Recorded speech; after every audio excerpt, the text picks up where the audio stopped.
हम मैट्रिसेस की डेफिनेशन को डिस्कस करेंगे, ऑर्डर ऑफ मैट्रिसेस को डिस्कस करेंगे और मैट्रिसेस के type square and rectangular matrix को डिस्कस करेंगे। चलें तो स्टार्ट करते हैं। सबसे पहले हम देखते हैं कि मैट्रिसेस क्या होते हैं, हम उसकी डेफिनेशन डिस्कस करते हैं। Matrices basically rectangular array of numbers होते हैं जो कि इनक्लोज्ड होते हैं पेयर ऑफ ब्रैकेट से। हम इसकी एग्जाम्पल से डिस्कस करते हैं कि ये दो कंडीशंस कैसे सेटिस्फाइड होती हैं। जैसे कि हमारे पास एग्जाम्पल है, उसमें हमारे पास कोई भी एंट्री या एलिमेंट है, जैसे कि ये 2 एक एलिमेंट है हमारे पास और ये इनक्लोज्ड है by pair of these 2 brackets, तो हम क्या कहेंगे कि ये एक मैट्रिक्स है।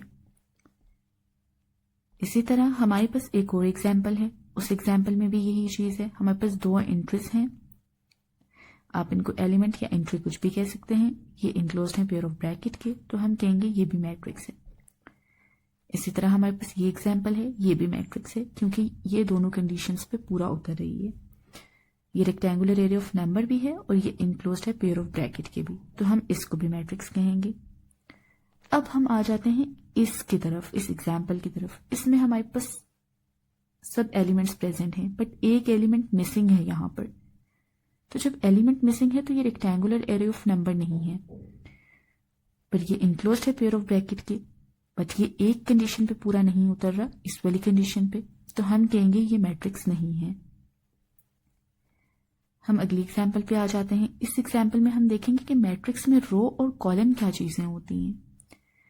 ये हैं हॉरिजेंटल लाइंस। जो हॉरिजेंटल लाइंस होती हैं मैट्रिक्स में, इनको डिनोट किया जाता है एम से और इनको हम कहते हैं कि ये रोज हैं।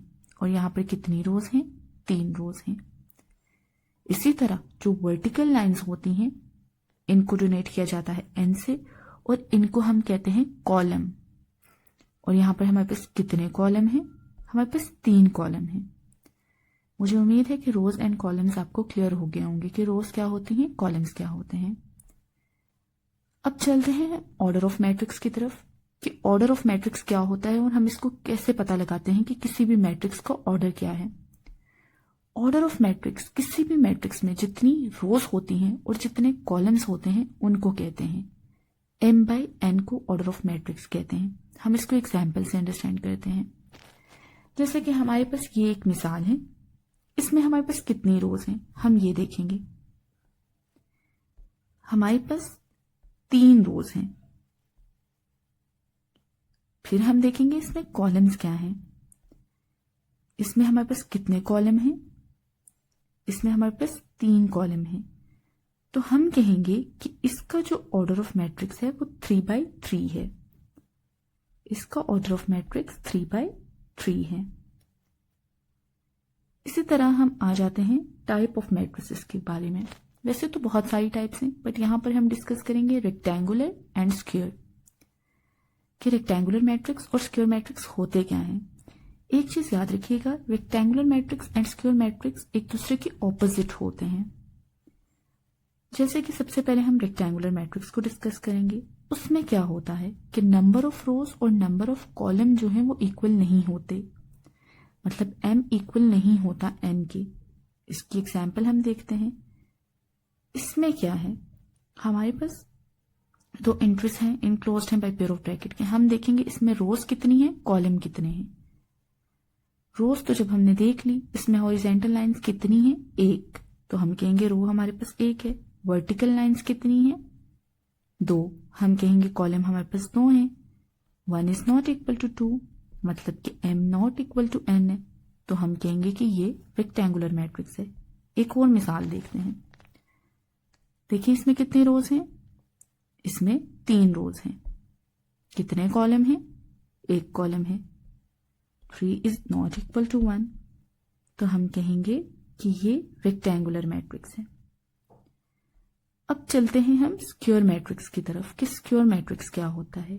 स्क्वायर मैट्रिक्स में नंबर ऑफ रोज और नंबर ऑफ कॉलम इक्वल होते हैं। जैसे कि मैंने पहले बोला था, ये रेक्टेंगुलर मैट्रिक्स के ऑपोजिट होगा।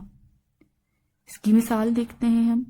ये रही हमारे पास मिसाल। हमारे पास इसमें कितने कॉलम्स हैं, देखें 1, रो कितनी है, 1, रो कितनी है, 1, कॉलम कितने हैं, 1, 1 इज इक्वल टू 1।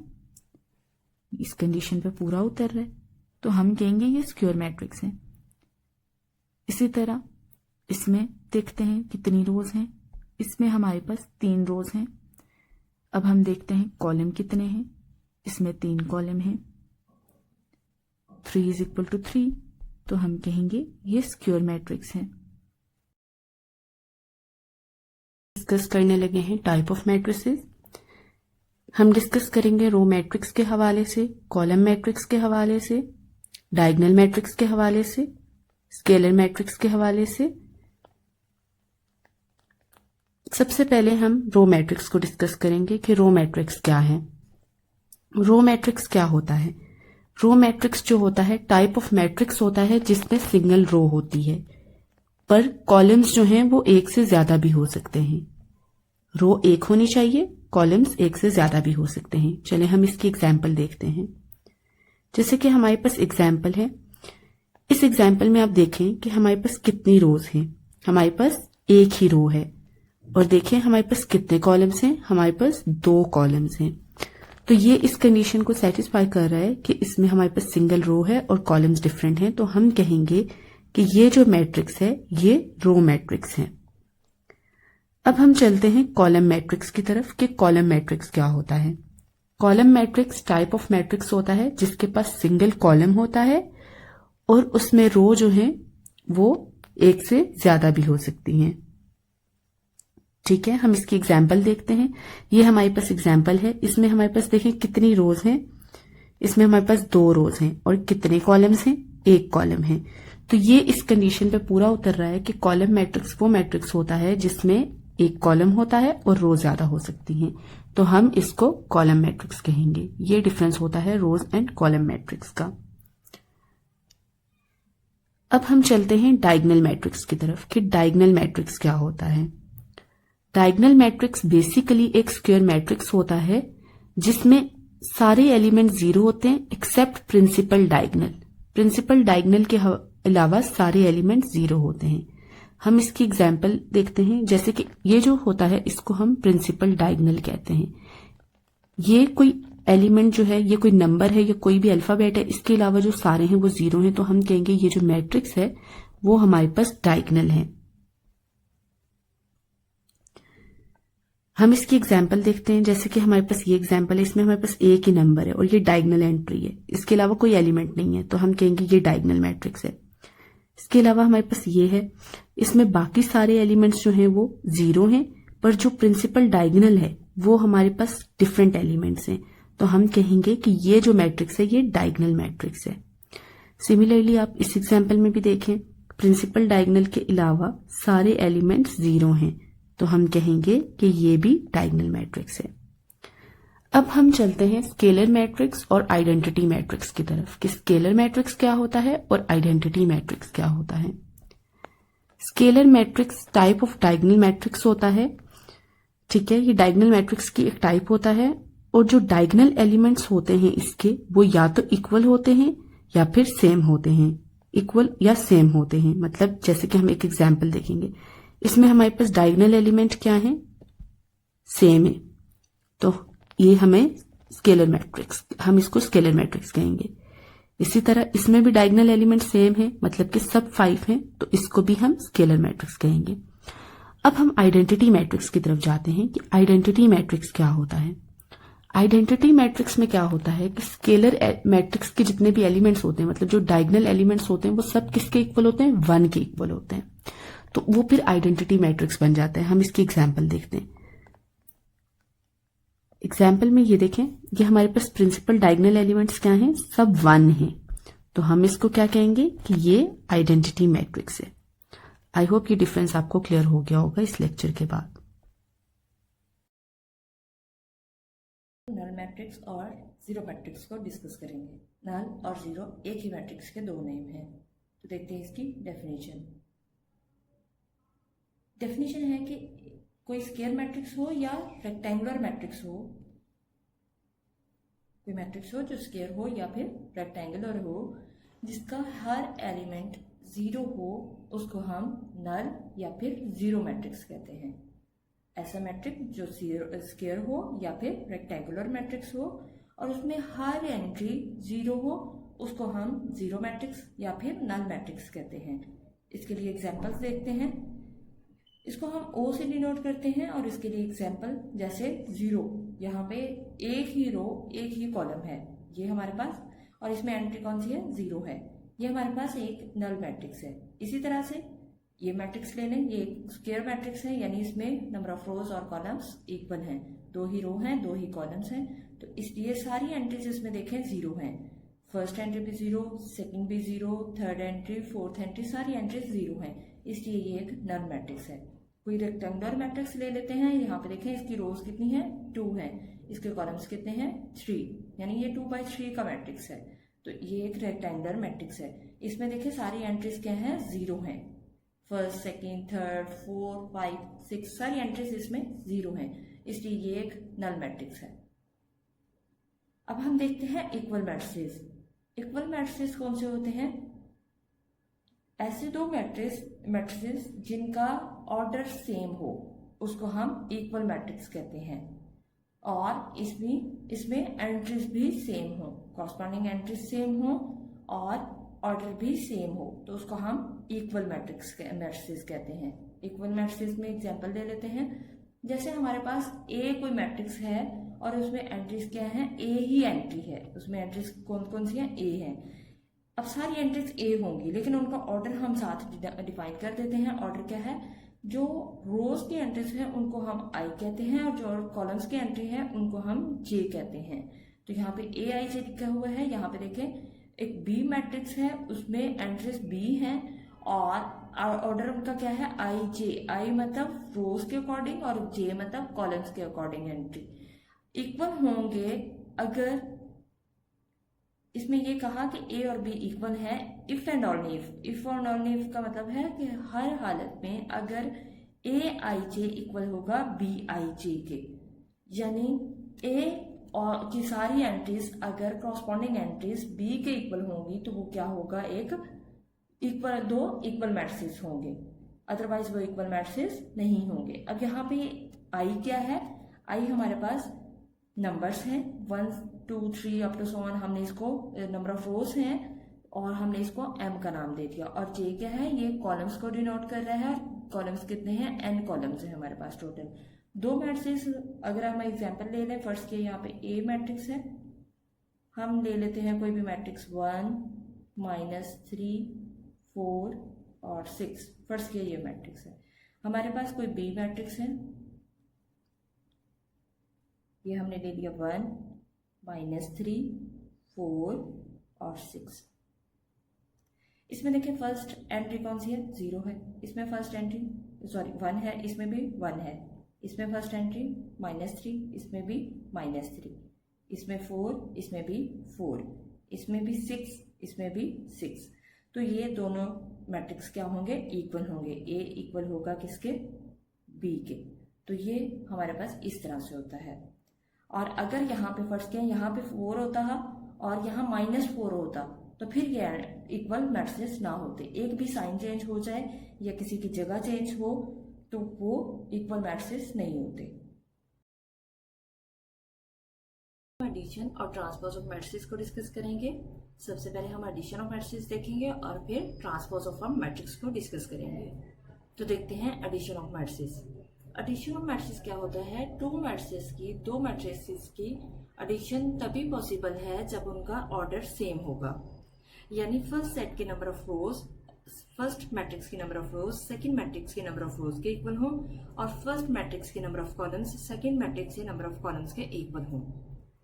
जैसे हमने अगर ए और बी दो मैट्रिक्स m क्रॉस n के हैं, यानी ए का ऑर्डर m है, बी का ऑर्डर n है, हमने इनको ऐड करना है और हमारे पास ए की एंट्रीज क्या है, ए आई जे, बी की एंट्रीज बी आई जे है और इनका मैट्रिक्स का ऑर्डर क्या है, m क्रॉस n के ये मैट्रिक्स हैं। हमारे पास कोई एक मैट्रिक्स आएगा सी आई जे, यानी सी के इक्वल कोई न्यू मैट्रिक्स बनेगा जब हम इनके एंट्रीज को ऐड करेंगे, और किसकी एंट्रीज, ए और बी की टुगेदर मतलब इकट्ठे, यानी इनकी एंट्रीज को हम ऐड कर देंगे। फर्स्ट एंट्री में फर्स्ट, कॉरस्पॉन्डिंग एंट्रीज का मतलब होता है कि फर्स्ट में ऐड होगी, सेकंड में, थर्ड में, फोर्थ में। जैसे कि हमारे पास अगर हमने कहा कि हम इनको ऐड करेंगे तो हम कैसे डिनोट करते हैं कि हमारे पास न्यू मैट्रिक्स आएगा जिसका नाम है सी, और ये किसको ऐड करके आया, ए और बी को। सी की एंट्रीज कौन सी है, सी आई जे, और ए की एंट्रीज और बी की एंट्रीज ऐड हो जाएगी। तो ये हमारे पास एडिशन है और इसमें आई क्या है, आई हमारे पास एंट्रीज है, और ये इसमें टोटल कितनी एंट्रीज है, कितनी रोज है, हमारे पास एम है। आई एंट्रीज होती हैं रोज के अकॉर्डिंग और जे एंट्रीज होती हैं कॉलम के अकॉर्डिंग। तो एन हमारे पास यहाँ पे कॉलम्स हैं, हम इनको ऐड कर सकते हैं। एक छोटी सी एग्जांपल से इसको समझते हैं। फर्स्ट क्या, हमारे पास एक सेट मैट्रिक्स ए है और दूसरा मैट्रिक्स बी है, हमें इसकी एडिशन फाइंड करनी है, तो सिंपली हम इनकी एंट्रीज को ऐड कर देंगे। तो यहाँ पे देखें कि 1 किस में ऐड होगा, 2 में ऐड होगा, और 5 0 में ऐड होगा, तो 5 + 0 हो जाएगा। इसी तरह से 4 और 5 ऐड हो जाएंगे, और 3 और 6 ऐड हो जाएंगे। तो ये हमारे पास आंसर कितना आएगा, 3, 5 + 0 5 आ जाएगा, 4 + 5 9 होगा, और 3 + 6 9 हो जाएगा। ये हमारे पास इसकी एडिशन आ जाएगी। अब हम डिस्कस करते हैं transpose of matrix. Transpose of matrix is found by changing rose into columns और कॉलम्स इनटू रोज। यानी हम रोज को कॉलम्स में चेंज करते हैं और कॉलम्स को रोज में चेंज करते हैं, तो उसको हम ट्रांसपोज ऑफ मैट्रिक्स कहते हैं, और हम इसको ए ट्रांसपोज से डिनोट करते हैं। फॉर एग्जाम्पल, हमारे पास एक मैट्रिक्स ए है और इसमें हमारे पास ये रोज हैं, हम इसको कॉलम्स में चेंज कर देंगे। इसी तरह से इस रो को इस कॉलम में चेंज कर देंगे और इस रो को इस कॉलम में चेंज कर देंगे। यानी फर्स्ट रो को फर्स्ट कॉलम बना देंगे, सेकंड रो को सेकंड कॉलम, थर्ड रो को थर्ड कॉलम बना देंगे। तो ये हमारे पास इसका ट्रांसपोज आ जाएगा। तो ये होता है ट्रांसपोज ऑफ मैट्रिक्स। करने लगे हैं determinant, adjoint, singular and non singular matrices को। हम डिस्कस करेंगे डिटर्मिनेंट ऑफ 2x2 मैट्रिसेस को, singular and non singular matrices को, and adjoint of 2x2 matrices को। 2x2 से यहाँ आप सोच रहे होंगे कि ये क्या है। 2x2 मतलब वो जिनके number of rose and number of columns 2 होंगे, उन मैट्रिसेस को हम यहाँ पे डिस्कस करेंगे। हम सबसे पहले आ जाते हैं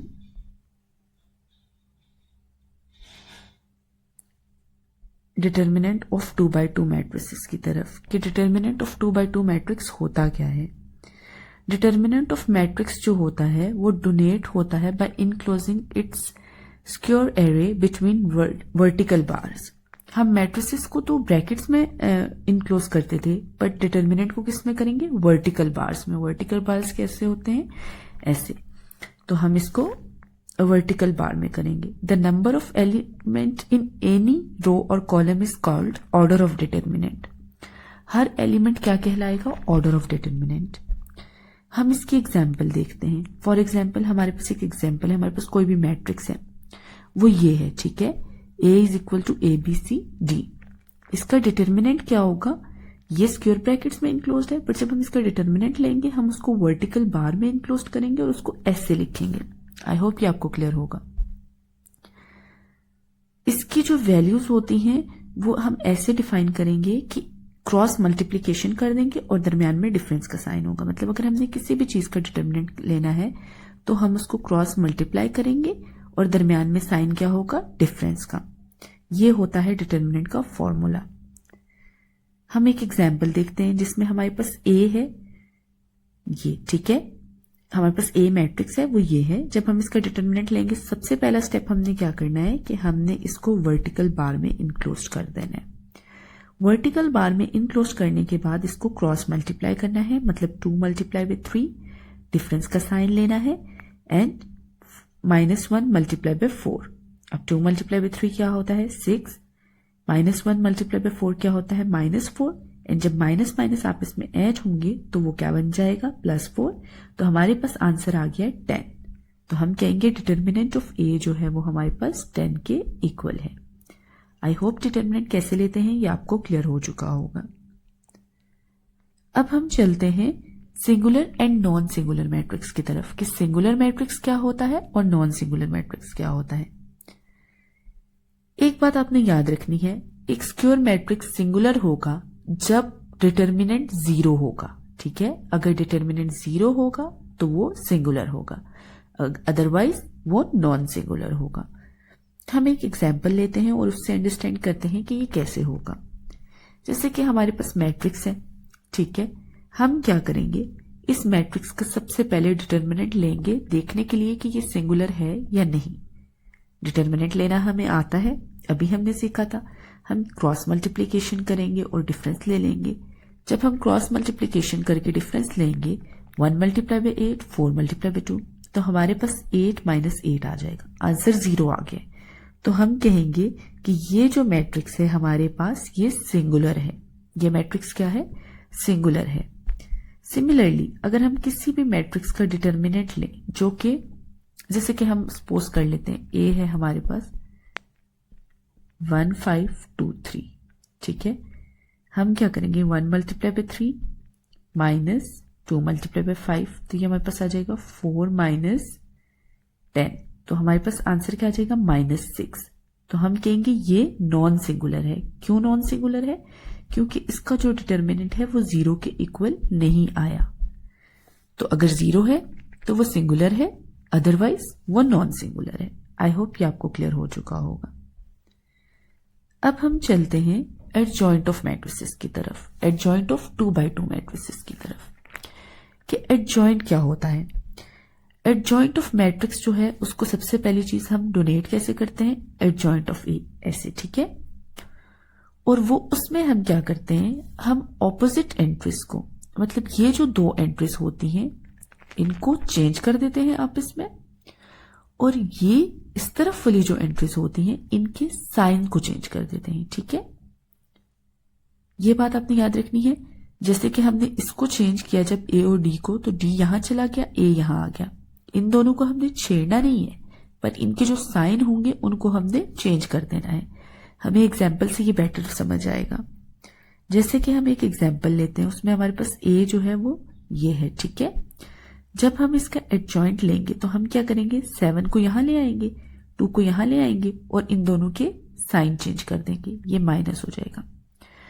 जैसे कि हमारे पास यहां से आप अंडरस्टैंड करें 1 2 3 4 है, ठीक है। हमने इसका एडजॉइंट लेना है। एडजॉइंट लेने के लिए हम क्या करेंगे, 4 को यहां ले आएंगे, मतलब इन दोनों के ऑपोजिट डायरेक्शन में चेंज कर देंगे और इन दोनों के साइन चेंज कर देंगे। I hope adjoint of matrix, determinant of matrix और singular and non singular matrix इस लेक्चर के बाद आपको क्लियर होंगे। डिस्कस करेंगे एक्सरसाइज 3.1 का क्वेश्चन नंबर 5। इससे पहले हमने क्वेश्चन नंबर 3 और 4 डिस्कस किए थे। आज हम क्वेश्चन नंबर 5 की तरफ चलते हैं और देखते हैं कि इसमें क्या है। क्वेश्चन नंबर 5 में भी हमने बेसिकली एक्स एंड वाई की वैल्यू ही फाइंड करनी है, जबकि हमारे पास क्वेश्चन कुछ इस तरह से होगा। मैट्रिसेस हैं हमारे पास और वो मैट्रिसेस क्या हो रहे हैं उनको हमने आपस में ऐड करना है और देन हमने एक्स एंड वाई की वैल्यू फाइंड करनी है। हम सोल्यूशन की तरफ चलते हैं। सबसे पहले हम क्या करेंगे, सबसे पहला स्टेप क्या है कि ये जो मैट्रिक्स है इसके बाय 2 है। हम क्या करेंगे, इस 2 को अंदर सबके साथ मल्टीप्लाई कर देंगे। ये 2 जब अंदर सबके साथ मल्टीप्लाई होगा तो 2 1 ज़ा 2, 2 x ज़ा 2x, 2 y ज़ा 2y, 2 0 ज़ा 0, 2 2 ज़ा 2 एंड 2 -1। बाकी सारी चीजें हम उसी तरह रहने देंगे, इस मैट्रिक्स को भी और इस मैट्रिक्स को भी। अब हमने स्टेप 2 में क्या करना है, हमने एडिशन करनी है। एडिशन हमें पता है कैसे करते हैं, हम कॉरेस्पॉन्डिंग एंट्रीज को आपस में ऐड कर देते हैं। जैसे कि ये कॉरेस्पॉन्डिंग एंट्री है, 2 + 2 क्या हो जाएगा 4, 0 + 2x क्या हो जाएगा 2x, x + 2y क्या हो जाएगा, ये ऐड जब होंगे x + 2y तो वह x + 2y ही होगा। इसी तरह 1 + 0 क्या हो जाएगा 1, y + 4 y + 4 एंड 3 - 2 1, और ये इसके इक्वल हो जाएगा। अब हमने x और y की वैल्यूज निकालनी है। वो निकालने के लिए हम क्या करेंगे, सिर्फ x और y वाली जो वैल्यू हैं उनकी कॉरेस्पॉन्डिंग एंट्रीज को पुट करके हम इक्वेशंस बनाएंगे और वहां से x और y की वैल्यूज निकाल लेंगे। जैसे कि 2x की कॉरेस्पॉन्डिंग एंट्री क्या है यहाँ पे -2, तो हम लिखेंगे 2x = -2। यहां से हम x की वैल्यू निकाल लेंगे। x की वैल्यू कैसे निकालेंगे, -2 / 2 हो जाएगा, तो हमारे पास x की क्या वैल्यू आ जाएगी -1। x की वैल्यू हमारे पास -1 आ गई है। ये इस तरह हमने सिंपल x की वैल्यू फाइंड कर ली है।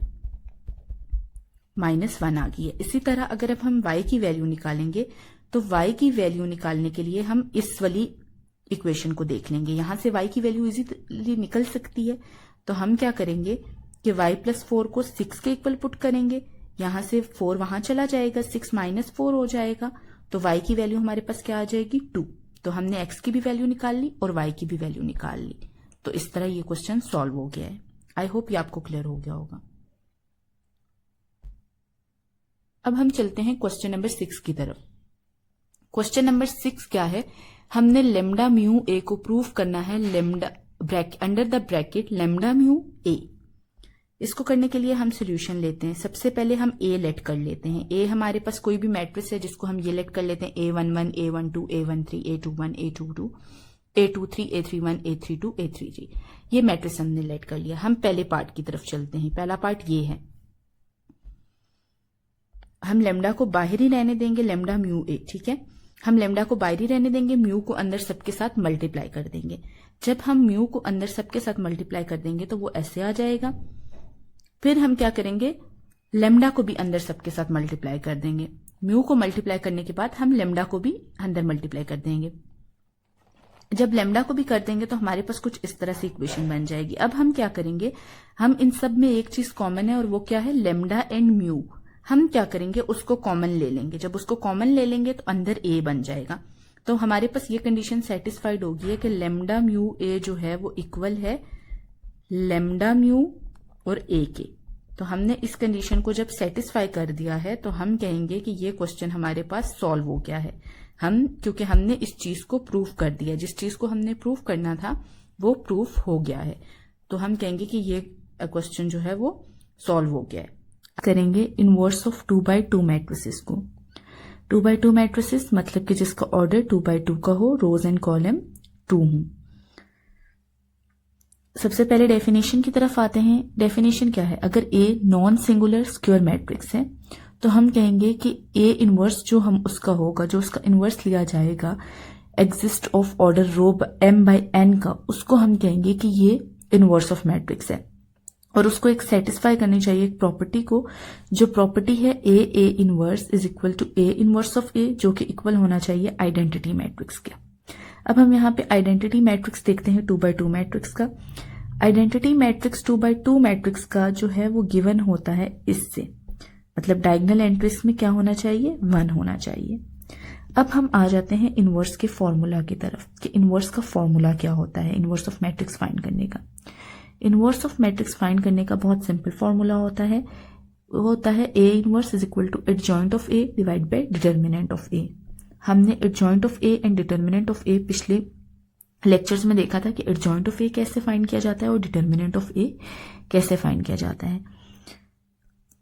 हम चलते हैं एक एग्जाम्पल की तरफ और इस एग्जाम्पल में समझते हैं कि इस फॉर्मूला के जरिए हम किसी भी मैट्रिक्स का इनवर्स कैसे फाइंड करेंगे।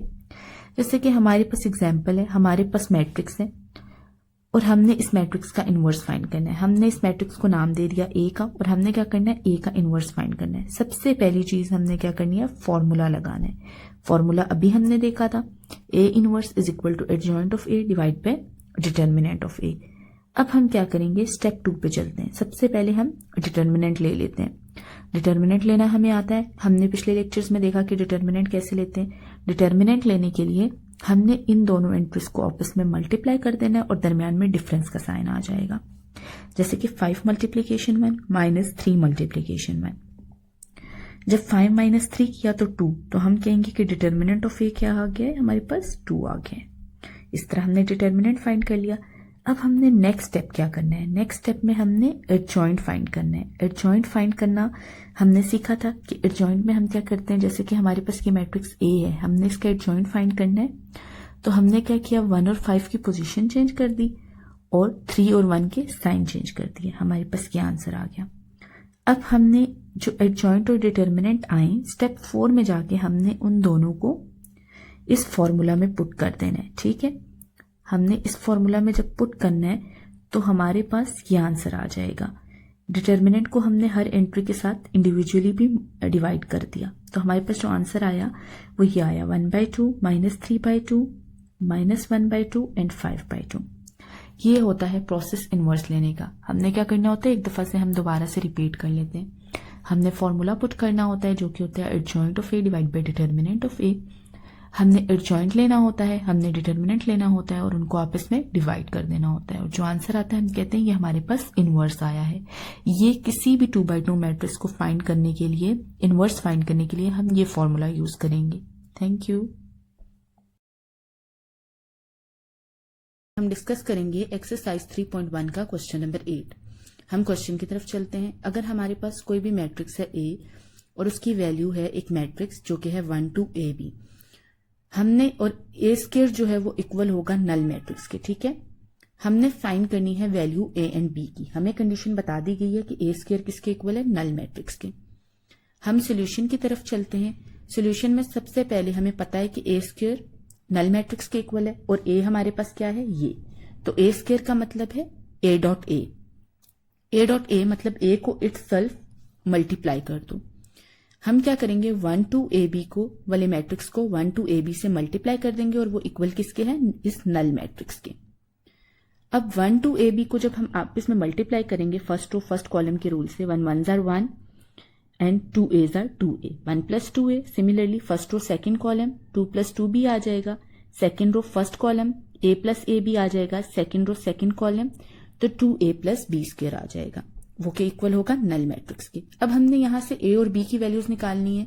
हम कोई सी भी दो इक्वेशंस ले लेंगे और ए और बी की वैल्यू निकाल लेंगे। सबसे पहले हम क्या करेंगे कि 1 plus 2A को 0 के इक्वल पुट कर देंगे। यहां से ए की वैल्यू हमारे पास आ जाएगी। ए की वैल्यू कैसे आएगी, 2A को -1 के इक्वल ले आएंगे। इस इक्वेशन को हम सॉल्व करेंगे, 2A -1 के इक्वल आ जाएगा। यहां से जब हम ए की वैल्यू निकालेंगे तो ए की वैल्यू हमारे पास आ जाएगी -1/2। इसी तरह ए की वैल्यू आ गई है, हमने दो वैल्यूज निकालनी थी, एक ए की एक बी की। ए की वैल्यू आ गई है, हम अब बी की वैल्यू की तरफ चलते हैं। बी की वैल्यू के लिए हम दूसरी इक्वेशन ले लेंगे, 2 plus 2B equals to 0, 2B is equal to -2। इसको सॉल्व करेंगे और b की वैल्यू हमारे पास क्या आ जाएगी, -1। तो a और b दोनों की वैल्यूज हमारे पास आ गई हैं। जो चीज हमें चाहिए थी वो हमने सॉल्व कर ली है। आई होप ये क्वेश्चन आपको क्लियर हो चुका होगा। अब हम आते हैं एक्सरसाइज 3.1 के क्वेश्चन नंबर 9 की तरफ। क्वेश्चन नंबर 8 और 9 तकरीबन सेम ही है। अब हम देखते हैं कि 9 को कैसे सॉल्व करना है। 9 में भी हमारे पास ए एक मैट्रिक्स गिवन है और ए स्क्वायर किसके इक्वल है, एक आइडेंटिटी मैट्रिक्स की। इसको आइडेंटिटी मैट्रिक्स कहते हैं जिसमें डायगोनल एंट्रीज 1 हो। हमने ए और बी की वैल्यूज फाइंड करनी है। वो फाइंड करने के लिए हमने सिंपल क्या करना है, उसी तरह ए को इटसेल्फ 2 दफा मल्टीप्लाई कर देना है और इसके इक्वल पुट करना है। ए जब इटसेल्फ 2 दफा मल्टीप्लाई होगा तो उसका आंसर कुछ ऐसे आएगा। First row first column 1 minus A आ जाएगा। जब फर्स्ट रो को सेकंड कॉलम से करेंगे तो -1 माइनस बी आ जाएगा। सेकंड रो को फर्स्ट कॉलम से करेंगे तो a प्लस ए बी आ जाएगा और सेकंड रो को सेकंड कॉलम से करेंगे तो -a प्लस बी स्क्वायर आ जाएगा। अब ये हमारे पास आइडेंटिटी मैट्रिक्स के इक्वल है। अब इसी तरह हम मैट्रिसेस तो इक्वल हैं, हम क्या करेंगे, कोई भी दो इक्वेशंस लेंगे और ए की वैल्यूज निकाल लेंगे। जैसे कि हम ये ले लेते हैं 1 माइनस ए 1 के इक्वल है, तो यहां से ए की वैल्यू निकालो तो ए की वैल्यू हमारे पास क्या आ जाएगी, 0। ए की वैल्यू हमारे पास 0 आ गई। सिमिलरली दूसरी इक्वेशन ले लेते हैं, इसको ले लेते हैं -1 माइनस बी किसके इक्वल होगा, 0 के। इससे बी की वैल्यू निकाल लो तो -b इक्वल्स टू 1, माइनस का साइन चेंज करके दोनों तरफ कर देंगे तो हमारे पास b की वैल्यू क्या आ जाएगी, -1। a 0 आ गया और b -1 आ गया। इस तरह हमारे पास इन क्वेश्चंस की वैल्यू आ गई है।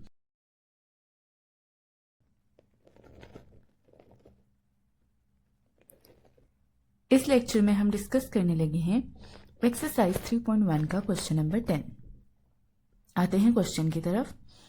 अगर हमारे पास कोई भी मैट्रिक्स है A एंड B और हमने फाइंड करना है A प्लस B का ट्रांसपोज जो हो वो A transpose plus B transpose के इक्वल हो। चलते हैं इसके सोल्यूशन की तरफ। सोल्यूशन में सबसे पहले हम लेफ्ट हैंड साइड को सॉल्व करेंगे जो कि है A प्लस B का ट्रांसपोज। A प्लस बी के ट्रांसपोज को सॉल्व करने के लिए हम सिंपली सबसे पहले स्टेप में A प्लस बी को ऐड कर देंगे और फिर उसका ट्रांसपोज लेंगे। A प्लस बी को ऐड करने के लिए हम क्या करेंगे, उसकी कॉरेस्पॉन्डिंग एंट्रीज को आपस में ऐड करेंगे। जैसे 1 plus 2 3, -1 plus 3 2, 2 plus 0 2, 0 plus 1, 1, 3 plus 2, 5, 1 plus 0, 1 minus 1, 0। अब हम क्या करेंगे, हम इसका ट्रांसपोज ले लेंगे। ट्रांसपोज लेना हमें आता है कि हम रोज को कॉलम्स में चेंज कर देंगे। जब हम इसका ट्रांसपोज लेंगे तो हमारे पास ये आ जाएगा, मतलब कि हमने लेफ्ट हैंड साइड को सॉल्व कर लिया है। अब हमने राइट हैंड साइड को करना है। राइट हैंड साइड क्या है, A transpose plus B transpose. उसके लिए सिंपली पहले हम ए का ट्रांसपोज लेंगे और फिर हम बी का ट्रांसपोज लेंगे और उनको आपस में ऐड कर देंगे। ए का ट्रांसपोज लेंगे तो हमारे पास कुछ ऐसे आ जाएगा, मतलब रोज जब कॉलम्स में चेंज हो जाएंगी तो ये ऐसे आ जाएगा। बी का ट्रांसपोज लेंगे तो ये ऐसे आ जाएगा। हम क्या करेंगे, A transpose plus B transpose को ऐड कर देंगे। जब हम ऐड करेंगे तो हमारे पास यह आंसर आ जाएगा जो कि लेफ्ट हैंड साइड के इक्वल है। तो left hand side equal to right hand side है। तो ये क्वेश्चन प्रूव हो गया। आई होप ये आपको क्लियर होगा। अब हम चलते हैं एक्सरसाइज 3.1 के क्वेश्चन नंबर 11 की तरफ। क्वेश्चन नंबर 11 में हमने फाइंड करना है ए क्यूब। अगर ए हमारे पास है एक मैट्रिक्स जो कि कॉन्सिस्ट कर रहा है 3 रोज एंड 3 कॉलम्स में। सबसे पहले हम क्या करेंगे, ए क्यूब करने के लिए हम सबसे पहले ए स्क्वायर करेंगे, मतलब ए को इटसेल्फ ए से मल्टीप्लाई करेंगे। हमें मल्टीप्लीकेशन का रूल पता है, हमने पीछे बहुत सारे क्वेश्चन भी मल्टीप्लीकेशन के किए हैं। First row first column, first row second column, first row third column. इसी तरह second row first column, second row second column, second row third column, third row first column, third row second column, third row third column. Multiplication का ये rule है। सबसे पहले हम first row को first column से मल्टीप्लाई करेंगे। 1 1 jar 1, 1 5 jar +5 और 3 2 जार 3 - 2 जार -6। तो ये आ गया फर्स्ट रो को जब हमने फर्स्ट कॉलम से किया। तो इसी तरह जब हमने फर्स्ट रो को सेकंड कॉलम से किया तो ये आ गया। फर्स्ट रो को थर्ड कॉलम से किया तो ये आ गया। सेकंड रो को फर्स्ट कॉलम से किया, सेकंड रो को सेकंड कॉलम से किया, सेकंड रो को थर्ड कॉलम से किया, थर्ड रो को फर्स्ट कॉलम से किया, थर्ड रो को सेकंड कॉलम से किया, थर्ड रो को थर्ड कॉलम से किया। हमारे पास कुछ आंसर ये आ गया। जब हमारे पास ये आंसर आ जाएगा, ये ए स्क्वायर का आंसर है। अब हम क्या करेंगे, ए स्क्वायर को ए से एक दफा मल्टीप्लाई करके ए क्यूब ले आएंगे। ए स्क्वायर ये आ गया और ए ये है, हमने इन दोनों को आपस में मल्टीप्लाई कर दिया। जब हम इनको आपस में मल्टीप्लाई करेंगे सेम रूल अप्लाई होगा। First row first column, first row second column, first row third column, वही रूल अप्लाई होगा और मल्टीप्लीकेशन होगी। जब मल्टीप्लीकेशन होगी तो हमारे पास आंसर जो है वो एक नल मैट्रिक्स आ जाएगा, सारा 0 0 आ जाएगा। तो ये नल मैट्रिक्स भी कहलाता है। तो ये हमारे पास ए क्यूब का आंसर आ गया। इस तरह हमने ए क्यूब फाइंड करना है। आई होप ये डिस्कस करेंगे एक्सरसाइज 3.2 का क्वेश्चन नंबर 3। ये लीनियर इक्वेशंस के बेसिकली क्वेश्चन है और हमने इनको सॉल्व करना है। जैसे कि हमारे पास क्वेश्चन है, इसमें हमारे पास एक लीनियर इक्वेशन गिवन है, 2 लीनियर इक्वेशंस गिवन है, इनसे हमने मैट्रिसेस बनाने हैं और देन उसको सॉल्व करना है।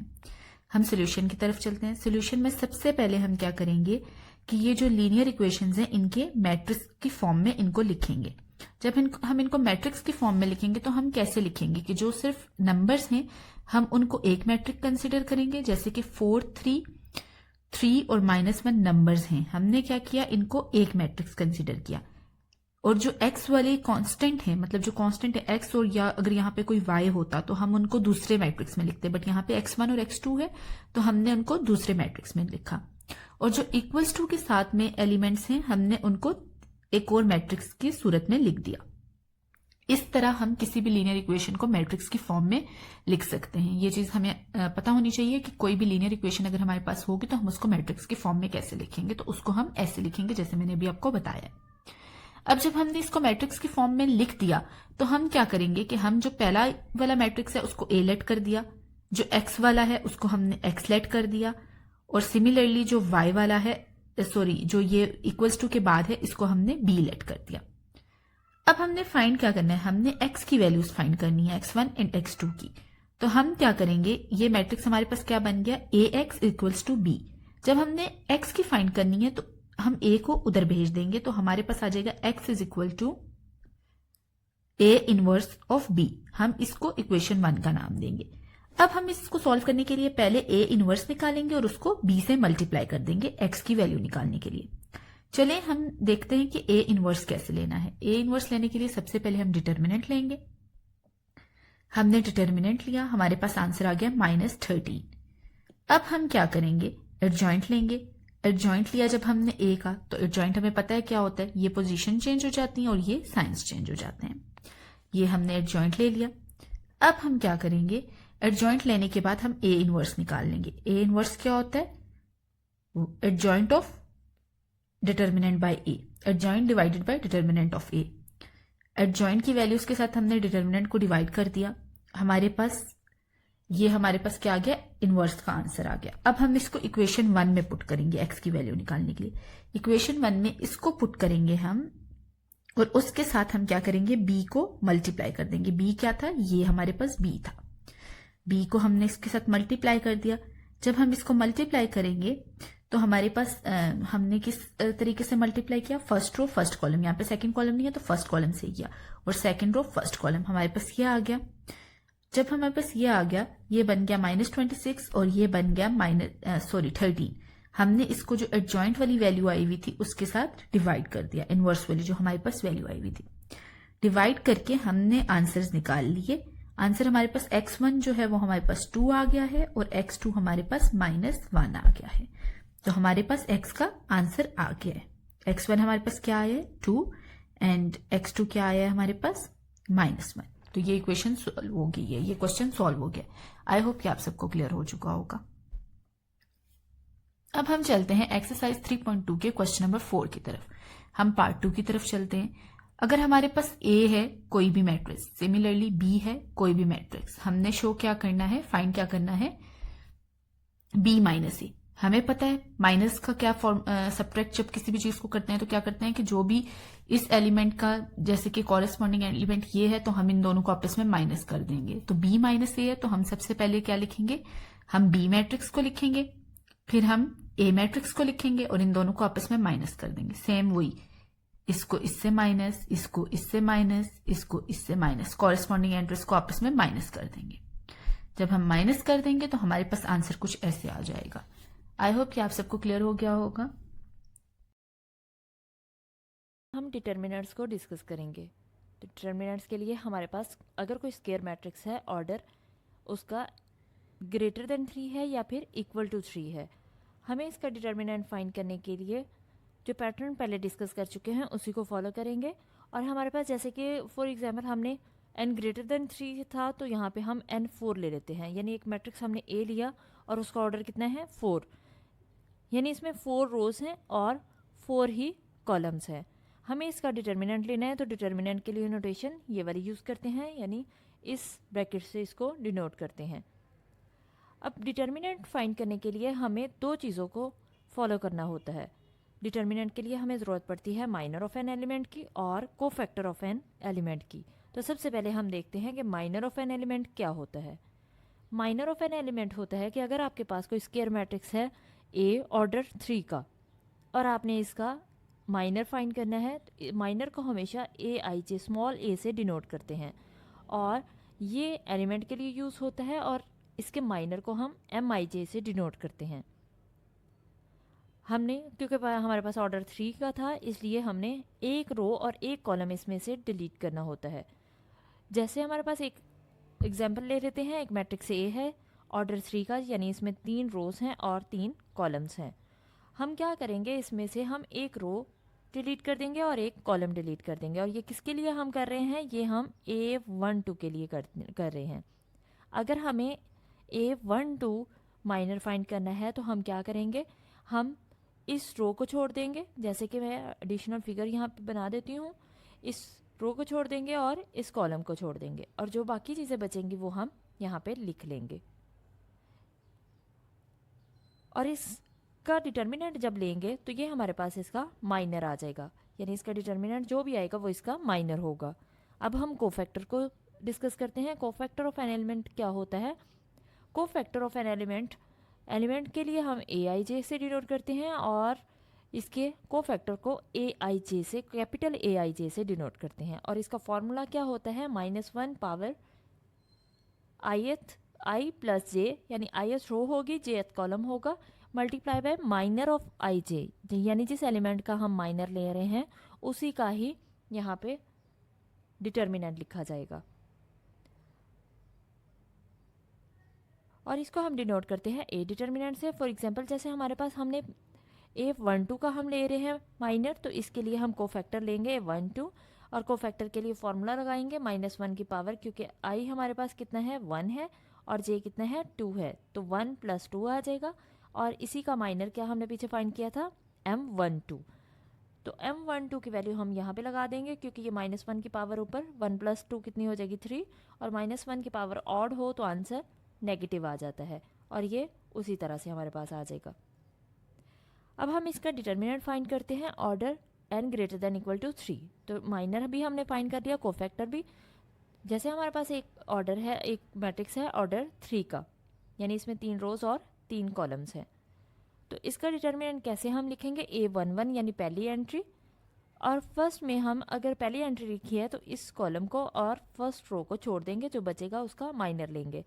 उसका माइनर लेने के लिए हमने इसका पहले फार्मूला लगा दिया -1 की पावर, क्योंकि हमने फर्स्ट एंट्री लिख रही है 1 + 1 और M11। इसी तरह से नेक्स्ट हमने सेकेंड एलिमेंट के लिए लेना है, तो A12 -1 की पावर 1 + 2। नेक्स्ट भी हम इसी तरह से 13 के लिए भी लिख लेंगे। अब हम इनकी वैल्यूज़ लगा देते हैं। -1 की पावर जब 2 होगी तो कितना आएगा, -1 की पावर 2, क्योंकि स्क्वायर हो जाता है, -1 की पावर अगर स्क्वायर हो तो पॉजिटिव हो जाती है, इसलिए हमने यहाँ पे लिखा नहीं है। लेकिन ये पावर क्योंकि ऑड बन जाएगी 1 + 2, तो इसलिए ये माइनस देगी साइन, और ये माइनस इस प्लस को क्या कर देगा, माइनस कर देगा। अब हम इनके माइनर्स की वैल्यूज़ लगा देते हैं जो हमने फाइंड की हुई हैं। हमने इनके M11 की, M12 की, इन सब की वैल्यूज़ यहाँ पे लगा दी। अब क्योंकि डिटर्मिनेंट आ रहा है तो डिटर्मिनेंट हम कैसे सॉल्व करते हैं, इसको इससे मल्टीप्लाई, इसको इससे मल्टीप्लाई करते हैं, तो हम इनको मल्टीप्लाई कर देते हैं। ये आपके पास इसकी जनरल फॉर्म आ गई किसी भी मैट्रिक्स का डिटर्मिनेंट फाइंड करने के लिए।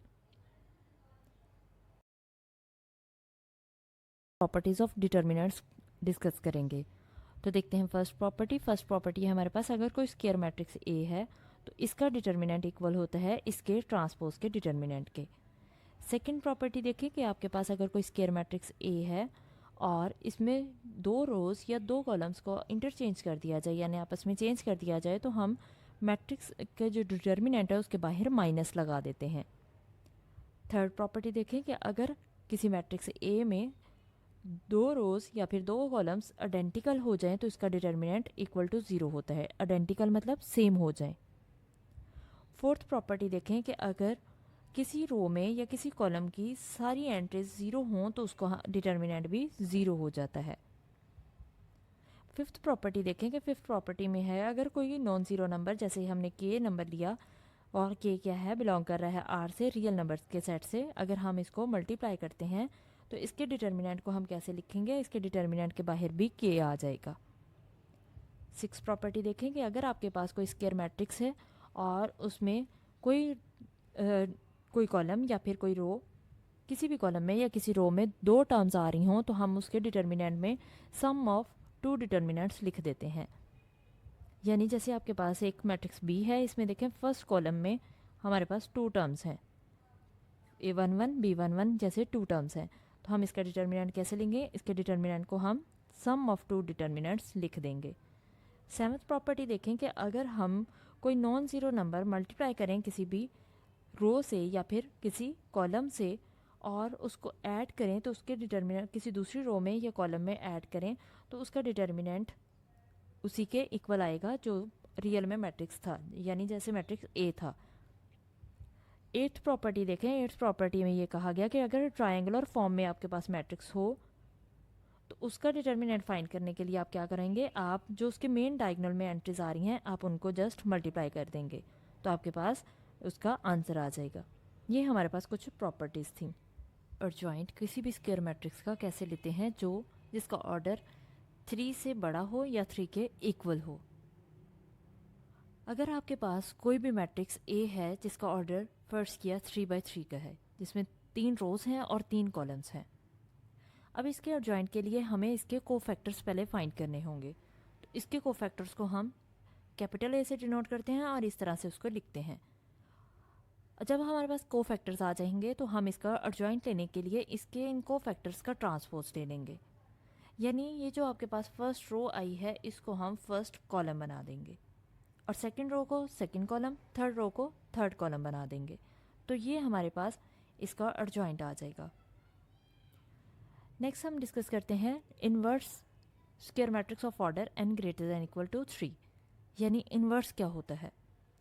अगर आपके पास ए कोई भी नॉन सिंगुलर मैट्रिक्स है, यानी उसका डिटर्मिनेंट 0 नहीं है, और ये मैट्रिक्स ऑर्डर n का है, और यहाँ पे आपके पास कोई भी मैट्रिक्स एक और दूसरा मैट्रिक्स है b। अगर आप a को b से मल्टीप्लाई करें, पहले राइट साइड से फिर लेफ्ट साइड से, और आंसर आइडेंटिटी आई, और आइडेंटिटी भी ऑर्डर n की ही मिलेगी। जाहिर सी बात है, अगर हम उनको मल्टीप्लाई करते हैं तो आइडेंटिटी ऑर्डर n की ही मिलती है। तो हम b को कहेंगे कि b मल्टीप्लिकेटिव इन्वर्स है a का। याद रखें कि जब भी दो मैट्रिसेस को मल्टीप्लाई करें आंसर आइडेंटिटी मिले, तो इसका मतलब है कि वो उसका इन्वर्स है। अगर b को मल्टीप्लाई करने से आंसर आइडेंटिटी मिल रहा है, तो इसका मतलब b हमारे पास इन्वर्स है a का। तो हम इसको a इन्वर्स भी लिख सकते हैं, और इसका ऑर्डर भी n/n ही होगा, यानी ये भी n/n का ही मैट्रिक्स होगा। इसका मतलब है कि b की जगह हमारे पास क्या आ जाएगा, a इन्वर्स आएगा, और हम इसको ऐसे लिख सकते हैं, a वैसे ही आ जाएगा, b की जगह a inverse equal to answer क्या आ रहा है, आइडेंटिटी। तो ये हमारे पास आइडेंटिटी आ जाएगा।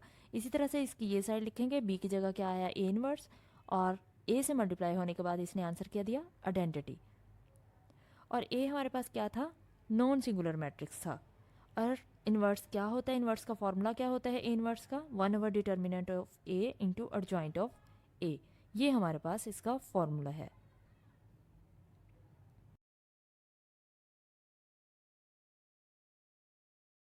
Triangular matrix, lower triangular matrix और ट्रायंगुलर मैट्रिक्स को डिस्कस करेंगे।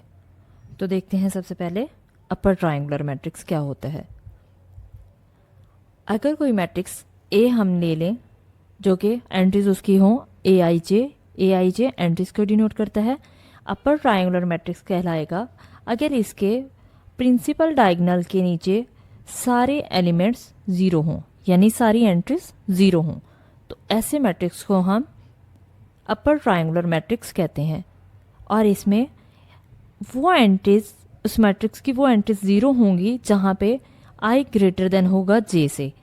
आई क्या डिनोट करता है, जिस रो के अकॉर्डिंग एंट्री होती है आई उसको डिनोट करता है, और जे कॉलम की एंट्री को डिनोट करता है। जैसे हम एक एग्जांपल ले लेते हैं, अगर यहाँ पे हम लिखें 1 2 3 और यहाँ 0 -2 और 4 ले लें, 0 0 5, कोई भी एंट्रीज आप इस तरह से लिख सकते हैं। अब यहाँ पे देखें मेन डायगोनल कौन सा है हमारा, ये मेन डायगोनल है, और इसके नीचे क्या बन रहा है, ये सारे जीरोस आ रहे हैं। तो इसलिए मेन डायगोनल के नीचे सारे जीरोस हैं, तो ये अपर ट्रायंगुलर मैट्रिक्स होगा। और यहाँ पे आई ग्रेटर देन जे का क्या मतलब है, यहाँ पे देखेंगे ये कौन सी एंट्री होगी, ये 0 कौन सी एंट्री है, ये A11, ये पहली A11, A12, A13, तो ये कौन सी होगी, A21।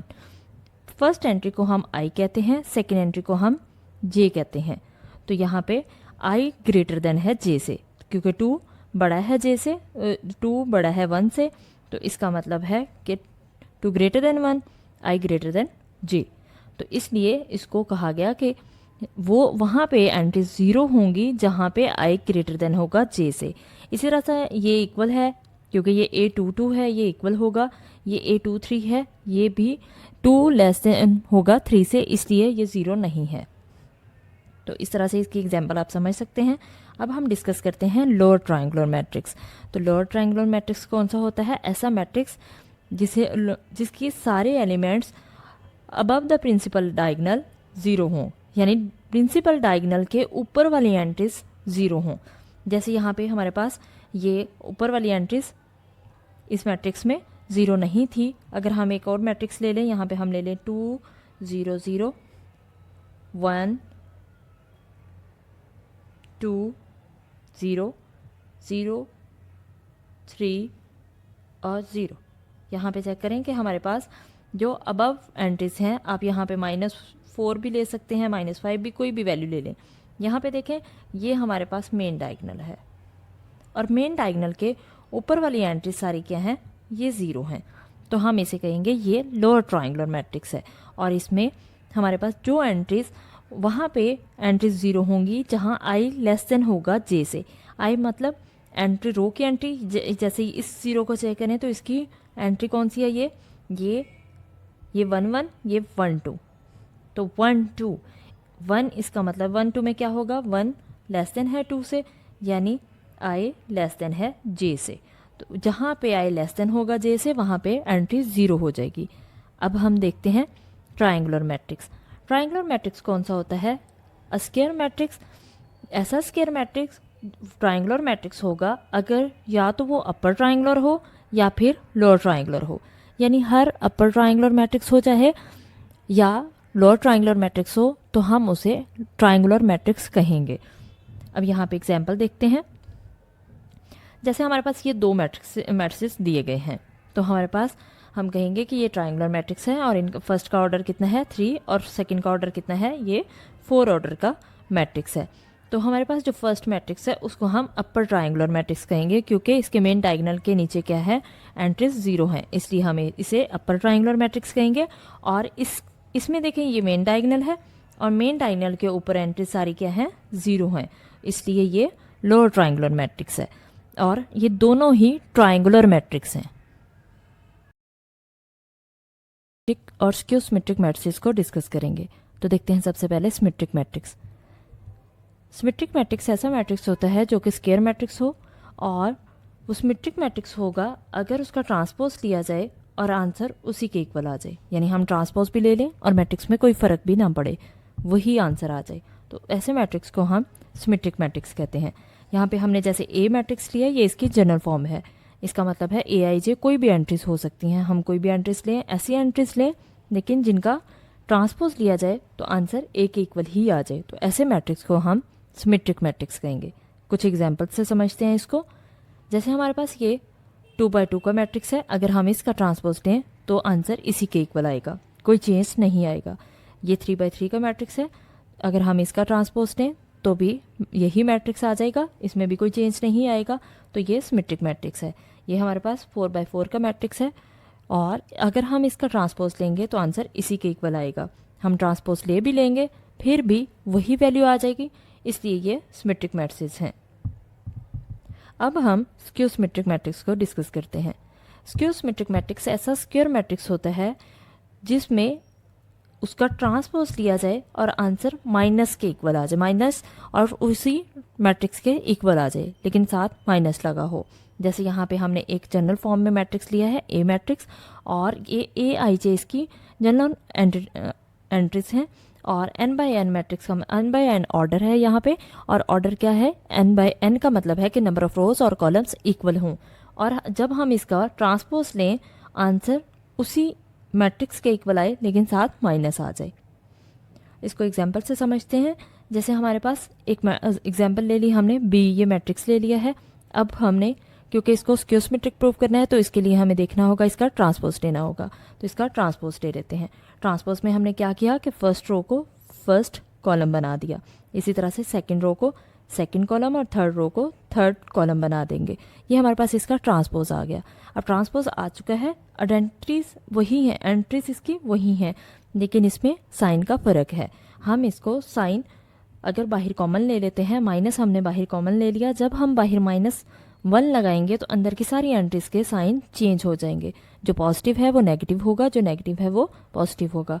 जैसे यहाँ पे 4 चेक करें, यहाँ पॉजिटिव था तो ये क्या हो गया नेगेटिव, ये -1 था तो क्या हो गया +1, इसी तरह से सारी एंट्रीज के साइन चेंज हो गए। अब यहाँ पे देखें क्या ये मैट्रिक्स वही बी मैट्रिक्स है, यस ये वही बी मैट्रिक्स है, इसलिए हम इसकी जगह बी लिख सकते हैं और ये -1 से मल्टीप्लाई होगा तो वही -b आ जाएगा। तो हमने देखा कि हमने तो b का ट्रांसपोज लिया और आंसर किसके इक्वल आ गया -b के, तो इसका मतलब ये क्या है, ये स्क्यू सिमेट्रिक मैट्रिक्स है।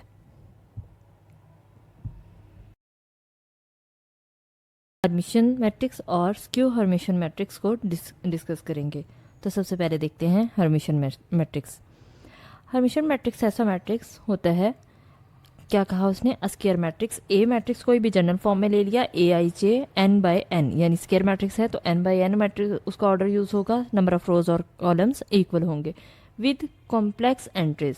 कॉम्प्लेक्स एंट्रीज मतलब उनमें अयोटा इन्वॉल्व होगा, ऐसी एंट्रीज जिसमें अयोटा इन्वॉल्व हो हम उसको कॉम्प्लेक्स एंट्रीज कहते हैं।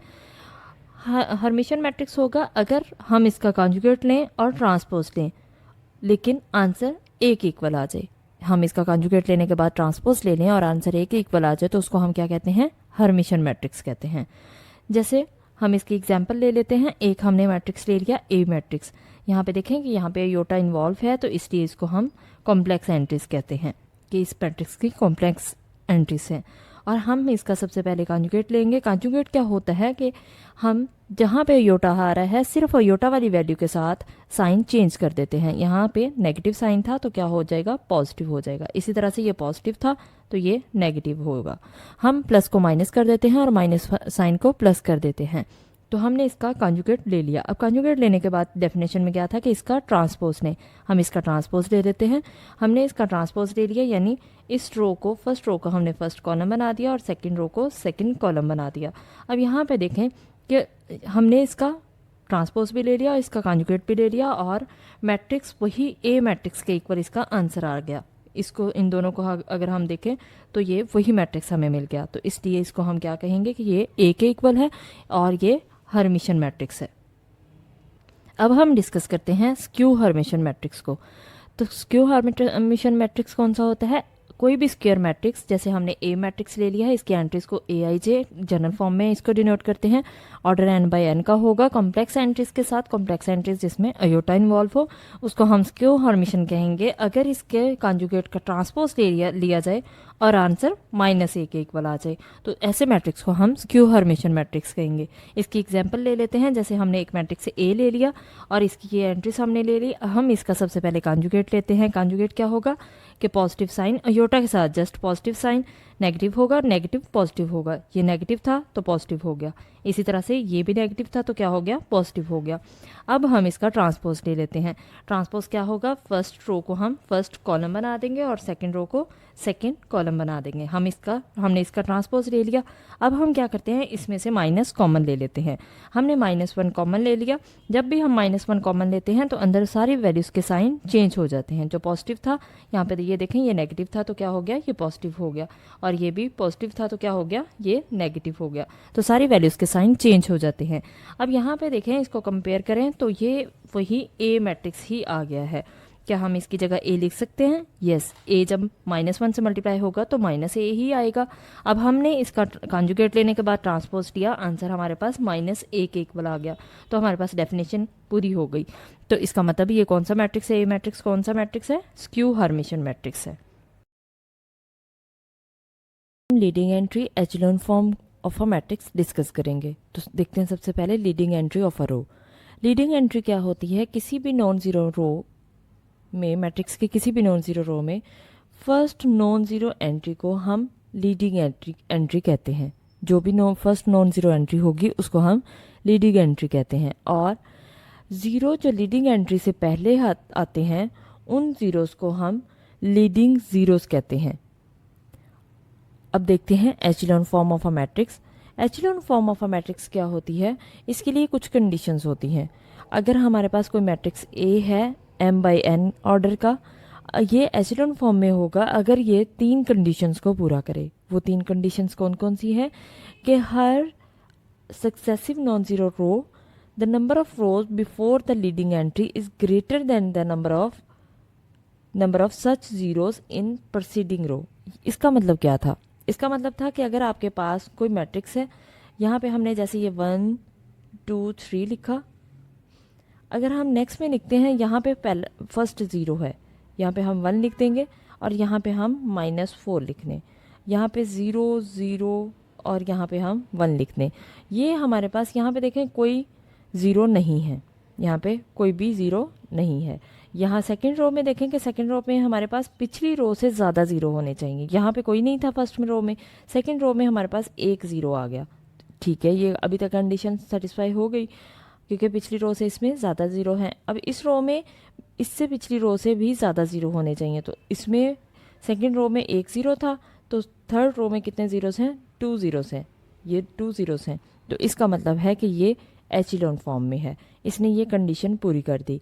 अब नेक्स्ट देखते हैं कि इसकी नेक्स्ट कंडीशन क्या है। नेक्स्ट कंडीशन उसने कहा एवरी नॉन ज़ीरो रो इन ए परसीड्स एवरी ज़ीरो रो। ये कहा गया कि पिछली जो नॉन ज़ीरो रो होगी उसके बाद ही ज़ीरो रो आएगी, यानी ज़ीरो रो एंड पे आएंगी। तो ज़ीरो रो ऐसा नहीं हो सकता कि पहले ज़ीरो रो आए। ज़ीरो रो का मतलब है कि हर एंट्री ज़ीरो हो और फिर नॉन ज़ीरो रो आ रही हो, यानी उसमें कुछ एंट्रीज आ रही हों। तो ऐसा नहीं है, उसमें कुछ एंट्रीज नॉन ज़ीरो आ रही हो, ऐसा नहीं होगा। हमेशा ज़ीरो रो एंड पे ही आएंगी और वो नॉन ज़ीरो रोज के बाद आएंगी। नेक्स्ट देखें, नेक्स्ट क्या होगी। The first non zero entry, जो पहली एंट्री होगी ऑफ लीडिंग एंट्री, जिसको हम लीडिंग एंट्री कहते हैं, हमेशा 1 होनी चाहिए। तो ये हमारे पास थर्ड कंडीशन है कि नॉन ज़ीरो एंट्री हमेशा 1 होनी चाहिए, तभी वो एचिलॉन फॉर्म में आएगा। इसकी एग्जांपल देखते हैं। एग्जांपल में ये देखें, ये हमारे पास यहाँ पे चेक करें कि कितने ज़ीरोज़ हैं। इसमें 1 ज़ीरो है और इसकी फर्स्ट नॉन ज़ीरो एंट्री कौन सी है? 1। तो अभी तक कंडीशन सेटिस्फाई होगी। नेक्स्ट में देखें यहाँ पे कितने ज़ीरोज़ हैं, यहाँ पे 2 ज़ीरोज़ हैं और इसकी फर्स्ट नॉन ज़ीरो एंट्री कितनी है? 1। ये भी कंडीशन सेटिस्फाई होगी। यहाँ पे देखें कितने ज़ीरोज़ हैं, यहाँ पे 4 ज़ीरोज़ हैं। तो इसका मतलब ये क्या हो गया, इसमें कोई भी नॉन ज़ीरो एंट्री है ही नहीं, इसमें सारे ज़ीरोज़ हैं, लेकिन पिछले से ज़्यादा हैं, इसलिए ये क्या है, ये एचिलॉन फॉर्म में है। यहाँ पे देखें, यहाँ पे कितनी ज़ीरोज़ हैं, फर्स्ट रो में 2 ज़ीरोज़ हैं, सेकेंड रो में कितने ज़ीरोज़ हैं, यहाँ पे 1 ज़ीरो है। तो यहीं पे कंडीशन फेल हो गई क्योंकि ये पिछले से कम है, ये ज़ीरोज़ पिछले ज़ीरो से कम है, तो इसलिए ये यहाँ पे ये एचिलॉन फॉर्म में नहीं है। में हम डेफिनेशन पढ़ेंगे रिड्यूस एचिलॉन फॉर्म की और रैंक ऑफ अ मैट्रिक्स। तो डिस्कस करते हैं इसके रिड्यूस एचिलॉन फॉर्म। रिड्यूस एचिलॉन फॉर्म क्या होती है, इसकी डेफिनेशन देखते हैं। अगर कोई मैट्रिक्स m क्रॉस n का ऑर्डर हो उसका, यानी हमने मैट्रिक्स जैसे A ले लिया, ये रिड्यूस रो एचिलॉन फॉर्म में होगा अगर if it is row in row echelon form. ये पहली बात तो ये रो एचिलॉन फॉर्म में होना चाहिए, और उसके बाद इसकी हर नॉन ज़ीरो एंट्री जो RI में लाई कर रही है वो CJ में भी होनी चाहिए। क्या मतलब था इसका?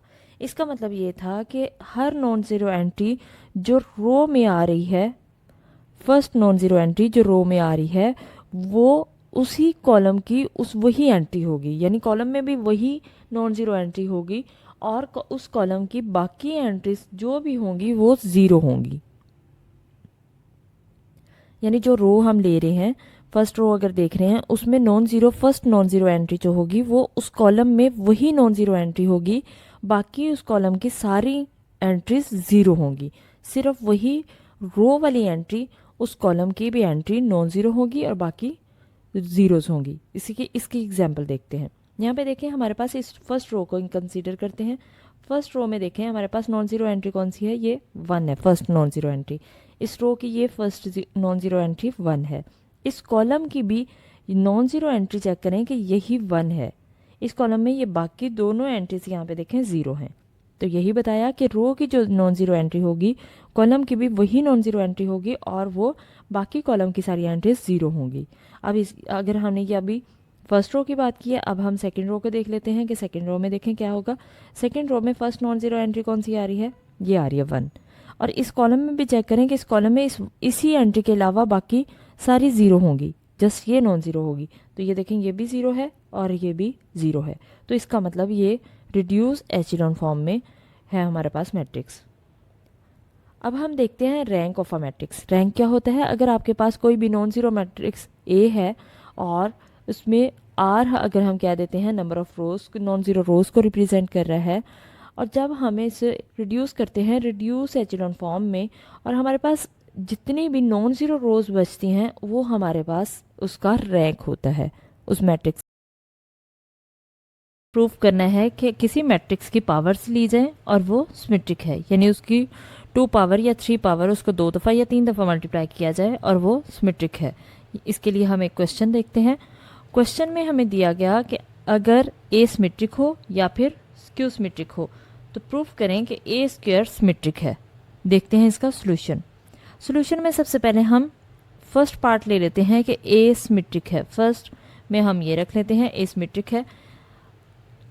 अब हमें गिवन है कि अगर ए सिमेट्रिक है तो हमें क्या होगा, फिर हम क्या करेंगे, इसका ट्रांसपोज इक्वल टू ए ही आ जाएगा, क्योंकि ये बाय डेफिनेशन है कि अगर कोई सिमेट्रिक मैट्रिक्स हो तो उसका ट्रांसपोज उसी के इक्वल आ जाता है। अब हमें प्रूव करना है, इसको हम इक्वेशन 1 का नाम दे देंगे कि ए स्क्वायर सिमेट्रिक है। तो हम क्या करेंगे, ए स्क्वायर का ट्रांसपोज ले लेंगे, क्योंकि किसी को सिमेट्रिक प्रूव करना हो तो ट्रांसपोज लेते हैं, हमने ट्रांसपोज ले लिया। क्योंकि ए स्क्वायर था हम इसे 2 टाइम्स लिख सकते हैं, हमने ए डॉट ए यानी ए मल्टीप्लाई बाय ए लिख दिया। अब हम इसका ट्रांसपोज एक्सपेंड करेंगे तो क्या आएगा, ए ट्रांसपोज। ये हमने कैसे किया, ये हमने प्रॉपर्टी अप्लाई की कि अगर मल्टीप्लाई हो तो हम इसका सेकंड का ट्रांसपोज लेते हैं और फिर फर्स्ट का ट्रांसपोज ले लेते हैं। अब क्योंकि हमें गिवन था कि ए ट्रांसपोज सिमेट्रिक है तो इसलिए यहाँ पे इसकी ए ट्रांसपोज किसके इक्वल है, ए के। हमने यहाँ पे इसकी वैल्यू लगा दी, और ये वैल्यू हमने कहाँ से ली है, ये हमने इक्वेशन 1 को यूज़ किया है। तो ये किसके इक्वल आ जाएगा, A multiply by A square हो जाएगा। हमने ए स्क्वायर का ट्रांसपोज ले लिया और आंसर ए स्क्वायर के इक्वल ही आ गया, तो इसका मतलब है कि ए स्क्वायर सिमेट्रिक है। अब हम सेकंड पार्ट सॉल्व करते हैं कि अगर हमारे पास ए स्क्यू सिमेट्रिक हो, सेकंड में हमें दिया गया था कि ए स्क्यू सिमेट्रिक हो तो इसको प्रूव करें कि ए स्क्वायर सिमेट्रिक है। तो हम देख लेते हैं इसको, अगर स्क्यू सिमेट्रिक होगा तो फिर क्या होगा, बाय डेफिनेशन ए ट्रांसपोज किसके इक्वल होगा, -a के इक्वल होगा। और हमें प्रूव करना है कि ए स्क्वायर सिमेट्रिक है, तो इसके लिए हम क्या करेंगे, इसका ट्रांसपोज ले लेंगे। ए स्क्वायर है तो इसका मतलब 2 टाइम्स हम इसको लिख लेते हैं, और 2 टाइम्स लिखने के बाद हम इसका ट्रांसपोज ले लेंगे, तो दोनों का ट्रांसपोज आ जाएगा। अब यहाँ से देखें कि हमारे पास इक्वेशन 2 में दिया गया कि ए ट्रांसपोज की वैल्यू क्या है, -a। हम इसकी जगह इसकी वैल्यू लगा देंगे -a, इसकी जगह भी इसकी वैल्यू लगा देंगे -a। और ये -a, ये हमने किसको यूज़ किया, इक्वेशन 2 को। -a से -a मल्टीप्लाई होगा तो क्या आ जाएगा, ए स्क्वायर, और माइनस माइनस प्लस होता है, प्लस ना भी लगाएं तो फ़र्क नहीं पड़ता। हमने ए स्क्वायर का ट्रांसपोज लिया और ये उसी के इक्वल आ गया, ए स्क्वायर के इक्वल ही आ गया, तो इसका मतलब ए स्क्वायर क्या है, ये सिमेट्रिक है। ये हमने प्रूव कर दिया कि ए स्क्वायर सिमेट्रिक है। अब हम देखते हैं कुछ एप्लीकेशंस हार्मिशन मैट्रिक्स के। तो इसके लिए हमें क्वेश्चन दिया गया है कि अगर हमारे पास ए एक मैट्रिक्स दिया गया है और फाइंड कर दें कि ए बार का ट्रांसपोज लें और उसको ए से मल्टीप्लाई करें, ये हमने फाइंड करनी है इसकी वैल्यू। इसका सोल्यूशन देखते हैं। सोल्यूशन में हमें ए दिया गया है, हम इसको लिखेंगे। उसके बाद हम इसका, क्योंकि यहाँ पे कॉन्जुगेट था तो हम इसका कॉन्जुगेट ले लेते हैं। पहले हमने इसका कॉन्जुगेट लिया, अयोटा वाली वैल्यूज़ के साइन चेंज हो जाएंगे, यानी ये प्लस है तो माइनस हो गया, ये भी प्लस था तो ये क्या हो जाएगा, माइनस हो जाएगा। हम इसका बार लेने के बाद इसका ट्रांसपोज ले लेंगे। अब ट्रांसपोज में क्या होता है कि ये एक कॉलम था तो ये क्या बन जाएगी, एक रो बन जाएगी। हमने इसका ट्रांसपोज ले लिया। अब हम इसको ए से मल्टीप्लाई कर देते हैं। हमने इसको ए से मल्टीप्लाई किया तो पहले ए लिख दिया, ए की वैल्यू लिखी और फिर ए ट्रांसपोज की। हम इसको मल्टीप्लाई करेंगे। हम फर्स्ट रो फर्स्ट कॉलम, ये हमारे पास फर्स्ट रो में ए 1 है और फर्स्ट कॉलम में भी हमारे पास क्या है, 1, तो हम इसको 1 आ जाएगा, 1 से 1 मल्टीप्लाई करेंगे तो 1 आ जाएगा। अब 1 को सेकंड रो हमारे पास कौन सी आ रही है, second column, first row second column, यानी ये 1 इन तीनों वैल्यूज से मल्टीप्लाई होगा। तो हमने तीनों वैल्यूज से मल्टीप्लाई किया, 1 माइनस ओयोटा और माइनस ओयोटा। अब फर्स्ट रो को हमने मल्टीप्लाई कर लिया है, अब हम सेकंड रो को मल्टीप्लाई करेंगे हर वैल्यू से, यानी हमारे पास ये सेकंड रो है, ये वैल्यू हर वैल्यू से मल्टीप्लाई हो जाएगी, इससे भी और इससे भी। तो हमने सबसे मल्टीप्लाई करके लिख दी यहाँ पे। इसी तरह से ये थर्ड वैल्यू भी इन तीनों से मल्टीप्लाई हो जाएगी। ये थर्ड रो है, थर्ड रो पहले फर्स्ट कॉलम से, फिर सेकंड से, फिर थर्ड से। अब हम इस पर फॉर्मूला अप्लाई कर देते हैं। फॉर्मूला क्या होगा, इस बाकी वैल्यूज उसी तरह से आएंगी। इस पे फॉर्मूला अप्लाई होगा कौन सा, a minus B A plus B किसके इक्वल होता है, A square minus B square. यहाँ पे इसका स्क्वायर भी लगा लेंगे तो फ़र्क नहीं पड़ता, ना भी लगाएं फिर भी कोई फ़र्क नहीं पड़ता। और यहाँ पे इसको ब्रैकेट एक्सपेंड करेंगे, माइनस ओयोटा अंदर मल्टीप्लाई हो जाएगा, यहाँ भी ओयोटा अंदर मल्टीप्लाई हो जाएगा। हम इसको मल्टीप्लाई करने के बाद ओयोटा स्क्वायर हमारे पास होता है -1, हम इसकी वैल्यू लिख देंगे। यहाँ पे ओयोटा स्क्वायर था, ओयोटा स्क्वायर की वैल्यू आ गई -1, तो हमने इसकी जगह इसकी वैल्यू लगा दी।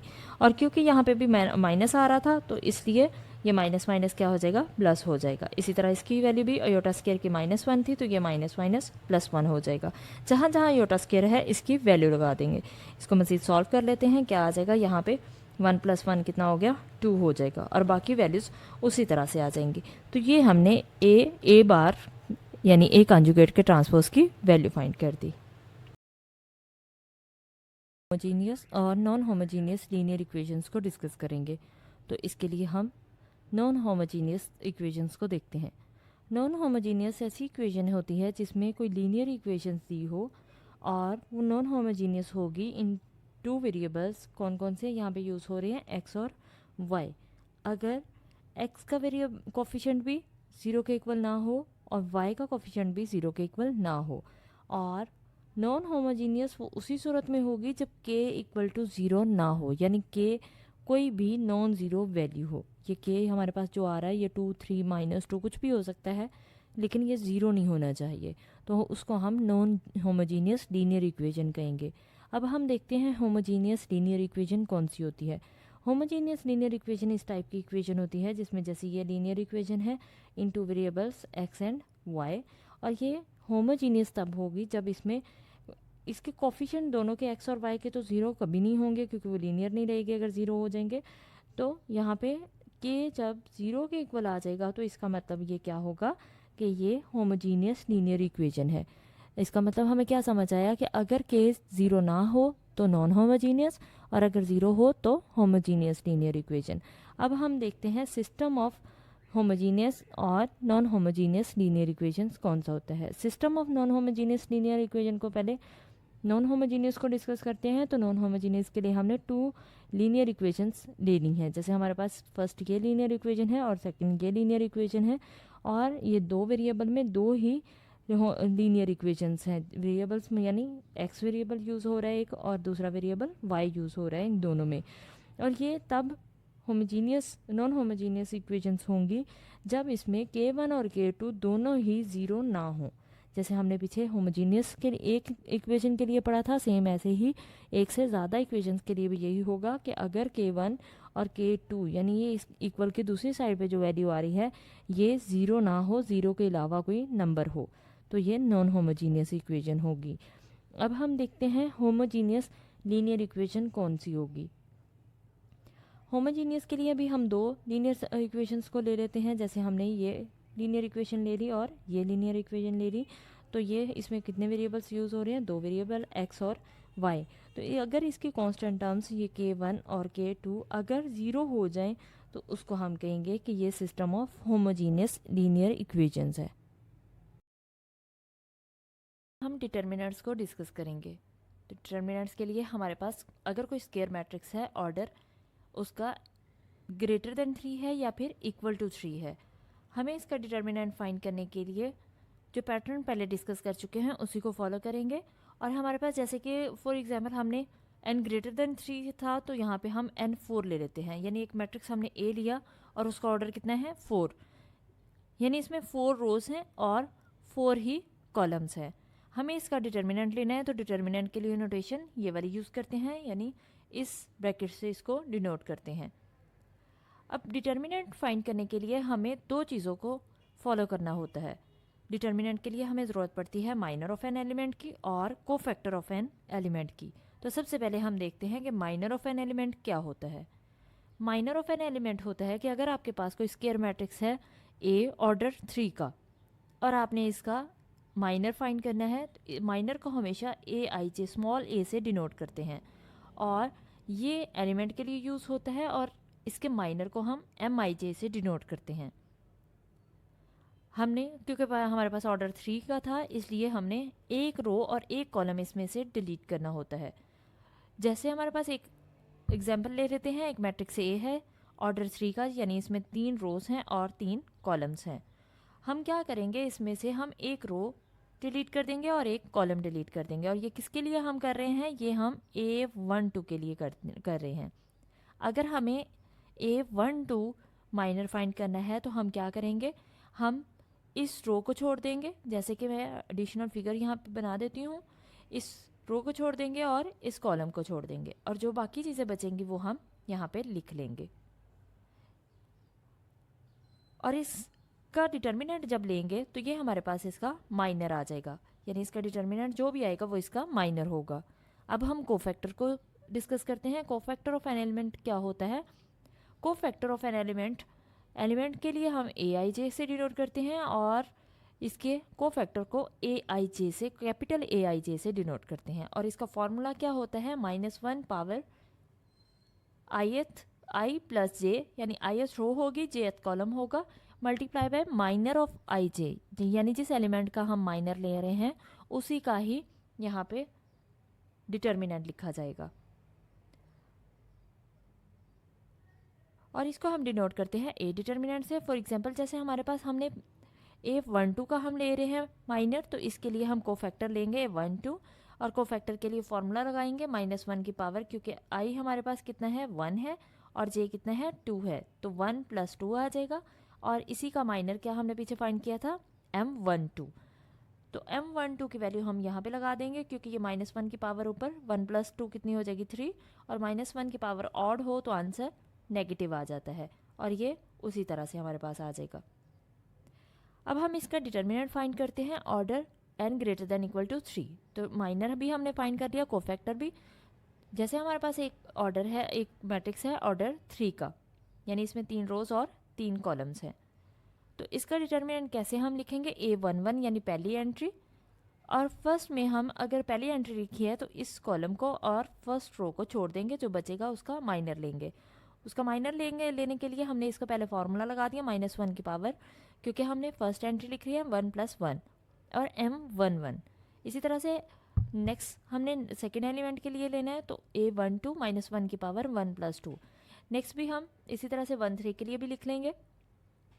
अब हम इनकी वैल्यूज़ लगा देते हैं। -1 की पावर जब 2 होगी तो कितना आएगा, -1 की पावर 2, क्योंकि स्क्वायर हो जाता है, -1 की पावर अगर स्क्वायर हो तो पॉजिटिव हो जाती है, इसलिए हमने यहाँ पे लिखा नहीं है। लेकिन ये पावर क्योंकि ऑड बन जाएगी 1 + 2, तो इसलिए ये माइनस देगी साइन, और ये माइनस इस प्लस को क्या कर देगा, माइनस कर देगा। अब हम इनके माइनर्स की वैल्यूज़ लगा देते हैं जो हमने फाइंड की हुई हैं। हमने इनके M11 की, M12 की, इन सब की वैल्यूज़ यहाँ पे लगा दी। अब क्योंकि डिटर्मिनेंट आ रहा है तो डिटर्मिनेंट हम कैसे सॉल्व करते हैं, इसको इससे मल्टीप्लाई, इसको इससे मल्टीप्लाई करते हैं, तो हम इनको मल्टीप्लाई कर देते हैं। ये आपके पास इसकी जनरल फॉर्म आ गई किसी भी मैट्रिक्स का डिटर्मिनेंट फाइंड करने के लिए। प्रॉपर्टीज़ ऑफ डिटर्मिनेंट्स डिस्कस करेंगे, तो देखते हैं फर्स्ट प्रॉपर्टी है हमारे पास, अगर कोई स्क्वायर मैट्रिक्स ए है तो इसका डिटर्मिनेंट इक्वल होता है इसके ट्रांसपोज के डिटर्मिनेंट के। सेकंड प्रॉपर्टी देखें कि आपके पास अगर कोई स्क्वायर मैट्रिक्स ए है और इसमें 2 रोज़ या 2 कॉलम्स को इंटरचेंज कर दिया जाए, यानी आपस में चेंज कर दिया जाए, तो हम मैट्रिक्स के जो डिटर्मिनेंट है उसके बाहर माइनस लगा देते हैं। थर्ड प्रॉपर्टी देखें कि अगर किसी मैट्रिक्स ए में 2 रोज़ या फिर 2 कॉलम्स आइडेंटिकल हो जाएं तो इसका डिटर्मिनेंट इक्वल टू 0 होता है। आइडेंटिकल मतलब सेम हो जाए। फोर्थ प्रॉपर्टी देखें कि अगर किसी रो में या किसी कॉलम की सारी एंट्रीज 0 हों तो उसको डिटर्मिनेंट भी 0 हो जाता है। फिफ्थ प्रॉपर्टी देखें कि फिफ्थ प्रॉपर्टी में है अगर कोई नॉन ज़ीरो नंबर, जैसे हमने के नंबर लिया और के क्या है, बिलोंग कर रहा है आर से, रियल नंबर्स के सेट से, अगर हम इसको मल्टीप्लाई करते हैं तो इसके डिटर्मिनेंट को हम कैसे लिखेंगे, इसके डिटर्मिनेंट के बाहर भी के आ जाएगा। सिक्स प्रॉपर्टी देखें कि अगर आपके पास कोई स्क्वायर मैट्रिक्स है और उसमें कोई कॉलम या फिर कोई रो, किसी भी कॉलम में या किसी रो में 2 टर्म्स आ रही हों तो हम उसके डिटर्मिनेंट में सम ऑफ 2 डिटर्मिनेंट्स लिख देते हैं। यानी जैसे आपके पास एक मैट्रिक्स बी है, इसमें देखें फर्स्ट कॉलम में हमारे पास 2 टर्म्स हैं, A11 B11 जैसे 2 टर्म्स हैं, तो हम इसका डिटर्मिनेंट कैसे लेंगे, इसके डिटर्मिनेंट को हम सम ऑफ 2 डिटर्मिनेंट्स लिख देंगे। सेवन्थ प्रॉपर्टी देखें कि अगर हम कोई नॉन ज़ीरो नंबर मल्टीप्लाई करें किसी भी रो से या फिर किसी कॉलम से और उसको ऐड करें तो उसके डिटर्मिनेंट किसी दूसरी रो में या कॉलम में ऐड करें तो उसका डिटर्मिनेंट उसी के इक्वल आएगा जो रियल में मैट्रिक्स था, यानी जैसे मैट्रिक्स ए था। एट्थ प्रॉपर्टी देखें, एट्थ प्रॉपर्टी में ये कहा गया कि अगर ट्रायंगुलर फॉर्म में आपके पास मैट्रिक्स हो तो उसका डिटर्मिनेंट फाइंड करने के लिए आप क्या करेंगे, आप जो उसके मेन डायगोनल में एंट्रीज आ रही हैं आप उनको जस्ट मल्टीप्लाई कर देंगे तो आपके पास उसका आंसर आ जाएगा। ये हमारे पास कुछ प्रॉपर्टीज़ थी। और जॉइंट किसी भी स्क्वायर मैट्रिक्स का कैसे लेते हैं जिसका ऑर्डर 3 से बड़ा हो या 3 के इक्वल हो। अगर आपके पास कोई भी मैट्रिक्स ए है जिसका ऑर्डर फर्स्ट किया 3/3 का है, जिसमें 3 रोज हैं और 3 कॉलम्स हैं। अब इसके एडजॉइंट के लिए हमें इसके कोफैक्टर्स पहले फाइंड करने होंगे। तो इसके कोफैक्टर्स को हम कैपिटल ए से डिनोट करते हैं और इस तरह से उसको लिखते हैं। जब हमारे पास कोफैक्टर्स आ जाएंगे तो हम इसका एडजॉइंट लेने के लिए इसके इन कोफैक्टर्स का ट्रांसपोज ले लेंगे। यानी ये जो आपके पास फर्स्ट रो आई है इसको हम फर्स्ट कॉलम बना देंगे और सेकंड रो को सेकंड कॉलम, थर्ड रो को थर्ड कॉलम बना देंगे। तो ये हमारे पास इसका एडजॉइंट आ जाएगा। नेक्स्ट हम डिस्कस करते हैं inverse square matrix of order n greater than equal to 3। यानी इन्वर्स क्या होता है? अगर आपके पास ए कोई भी नॉन सिंगुलर मैट्रिक्स है, यानी उसका डिटर्मिनेंट 0 नहीं है और ये मैट्रिक्स ऑर्डर n का है, और यहाँ पे आपके पास कोई भी मैट्रिक्स, एक और दूसरा मैट्रिक्स है b। अगर आप a को b से मल्टीप्लाई करें, पहले राइट साइड से फिर लेफ्ट साइड से, और आंसर आइडेंटिटी आई, और आइडेंटिटी भी ऑर्डर n की ही मिलेगी। जाहिर सी बात है, अगर हम उनको मल्टीप्लाई करते हैं तो आइडेंटिटी ऑर्डर n की ही मिलती है। तो हम b को कहेंगे कि b मल्टीप्लिकेटिव इन्वर्स है a का। याद रखें कि जब भी 2 मैट्रिसेस को मल्टीप्लाई करें आंसर आइडेंटिटी मिले तो इसका मतलब है कि वो उसका इन्वर्स है। अगर b को मल्टीप्लाई करने से आंसर आइडेंटिटी मिल रहा है तो इसका मतलब b हमारे पास इन्वर्स है a का। तो हम इसको a इन्वर्स भी लिख सकते हैं और इसका ऑर्डर भी n/n ही होगा, यानी ये भी n/n का ही मैट्रिक्स होगा। इसका मतलब है कि b की जगह हमारे पास क्या आ जाएगा? a इन्वर्स आएगा, और हम इसको ऐसे लिख सकते हैं, a वैसे ही आ जाएगा, b की जगह a inverse equal to answer क्या आ रहा है? आइडेंटिटी। तो ये हमारे पास आइडेंटिटी आ जाएगा। इसी तरह से इसकी ये साइड लिखेंगे, b की जगह क्या आया? a इन्वर्स, और a से मल्टीप्लाई होने के बाद इसने आंसर क्या दिया? आइडेंटिटी। और a हमारे पास क्या था? नॉन सिंगुलर मैट्रिक्स था। और इन्वर्स क्या होता है? इन्वर्स का फॉर्मूला क्या होता है ए इन्वर्स का? 1/, determinant of A into adjoint of A. ये हमारे पास इसका फॉर्मूला है।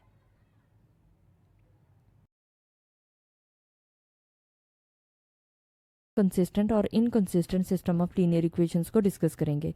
तो सबसे पहले देखते हैं consistent system of linear equations. Consistent system of linear equation ऐसा सिस्टम होता है जिसका या तो यूनिक सॉल्यूशन होगा या फिर इनफाइनाइट मैनी सॉल्यूशंस होंगे। यानी जिसका या तो एक सॉल्यूशन आ जाए या एक से बहुत ज़्यादा सॉल्यूशन आ जाए, ऐसे सॉल्यूशंस जो हमसे काउंट ना हो, तो ऐसे सिस्टम को हम consistent system of linear equation कहेंगे। अब देखते हैं inconsistent system of linear equations. Inconsistent system of linear equation ऐसा सिस्टम ऑफ लीनियर इक्वेशन होता है जिसमें कोई सोल्यूशन ही एग्जिस्ट ना करे, जिसका कोई सोल्यूशन आए ही ना, तो उसको हम कहते हैं inconsistent system of linear equation. तो उम्मीद करती हूँ आपको इसकी समझ आ गई। कंसिस्टेंट वो होगा जिसमें एक सोल्यूशन हो या इतने सोल्यूशंस हो कि हम उसको काउंट ही ना कर सकें, और इनकंसिस्टेंट ऐसा सिस्टम होता है जिसका सोल्यूशन एग्जिस्ट ही ना करे। अब हम देखते हैं ट्रिवियल और non trivial solution of homogeneous linear equation. तो इसके लिए हम कुछ इक्वेशंस ले लेते हैं। हमने ये होमोजीनियस इक्वेशंस ले ली, इक्वेशन 1, 2 और 3, और ये तीनों इक्वेशंस हमेशा सेटिस्फाई होती हैं। x1 इज इक्वल टू 0 हो जाए, x2 इज इक्वल टू 0 हो जाए और x3 इज इक्वल टू 0 हो जाए। यानी अगर ये तीनों ही यहाँ पे वेरिएबल्स की वैल्यू 0 हो जाती हैं तो ये ऐड होने के बाद आंसर 0 आएगा, ये सेटिस्फाई हो जाएंगी। इसका मतलब है कि ये हमेशा कंसिस्टेंट सिस्टम है। और ये सिस्टम कब ट्रिवियल होगा? ये ट्रिवियल तब होगा जब तीनों ही x1, x2 और x3 0 हो जाए, यानी इसका 0, 0, 0 सोल्यूशन आ जाए, तो इसको ऐसे सोल्यूशन को हम ट्रिवियल सोल्यूशन कहते हैं। और 0, 0, 0 के अलावा अगर कोई सोल्यूशन आ जाता है इन तीनों इक्वेशंस का, तो हम इसे नॉन ट्रिवियल सोल्यूशन कहते हैं। तो ये 3 इक्वेशंस भी हो सकती हैं और इससे ज़्यादा इक्वेशंस भी हो सकती हैं, ज़रूरी नहीं है कि यही इक्वेशंस हो। तो ऐसा सिस्टम जिसमें अगर 0, 0, 0 सोल्यूशन आ जाए तो उसको हम कहते हैं ट्रिवियल सोल्यूशन, और 0, 0, 0 के अलावा कोई सोल्यूशन आए तो उसको हम कहते हैं non trivial solution. System of linear equations को क्रैमर रूल से सॉल्व करेंगे। तो इसके लिए हमें सिस्टम ऑफ लीनियर इक्वेशन ये दिया गया है।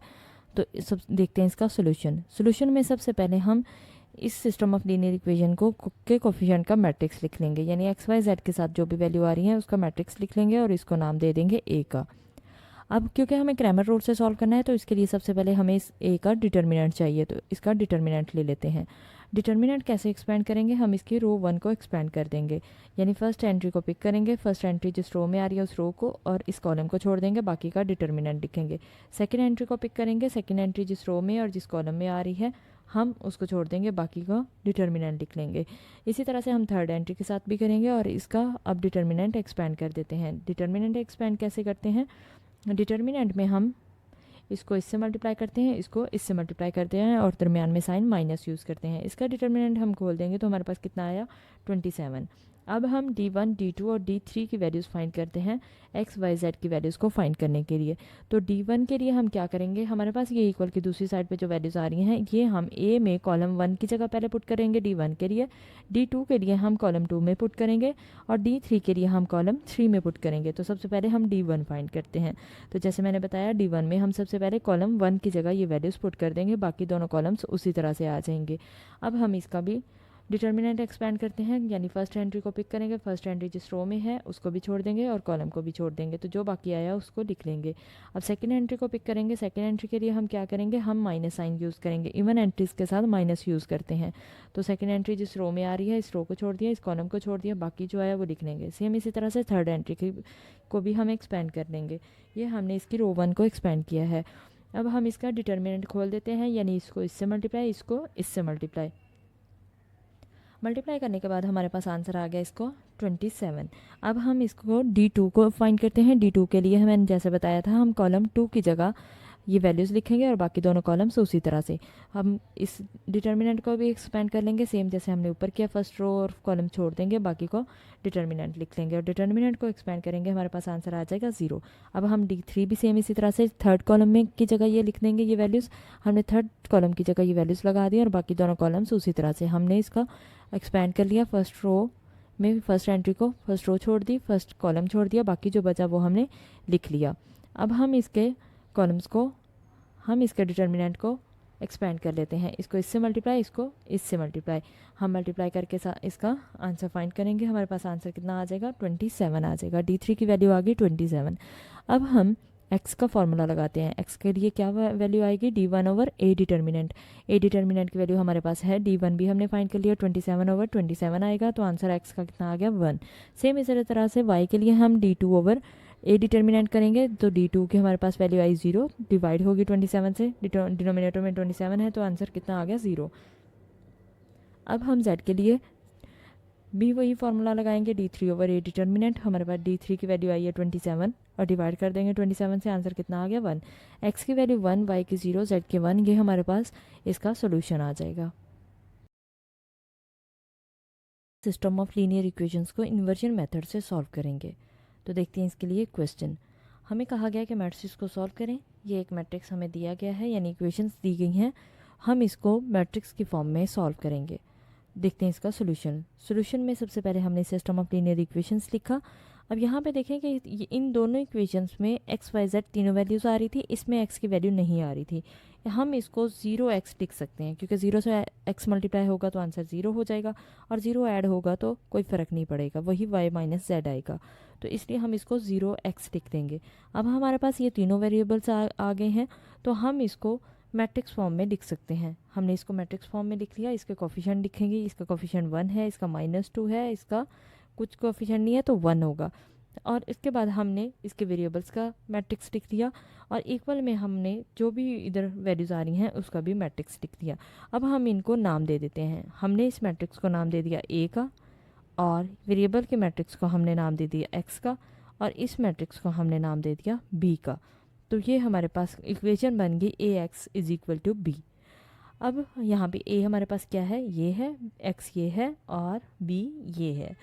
तो यहाँ पे क्या होगा कि a x के साथ, क्योंकि हमने x से अकेला करना है, a आ रहा है तो a दूसरी साइड पे क्या हो जाएगा, a इन्वर्स हो जाएगा। जब भी दूसरी साइड पे जाता है तो इन्वर्स हो जाता है, तो हमने लिख दिया a इन्वर्स b और इसे इक्वेशन 1 का नाम दे देंगे। अब हमें a इन्वर्स की वैल्यू चाहिए, तो इसके लिए हमें दो चीज़ों की ज़रूरत है, a डिटर्मिनेंट और a एडजॉइंट।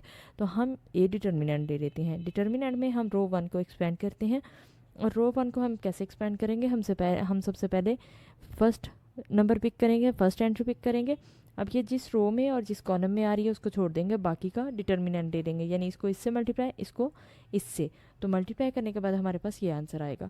अब हम, क्योंकि हमने पहले फर्स्ट वाली एंट्री पिक की है, अब हम सेकेंड एंट्री को पिक करेंगे। सेकेंड एंट्री हमारे पास -2 है और सेकेंड एंट्री के साथ हमेशा हम माइनस लगाते हैं, तो माइनस माइनस क्या हो जाएगा, +2।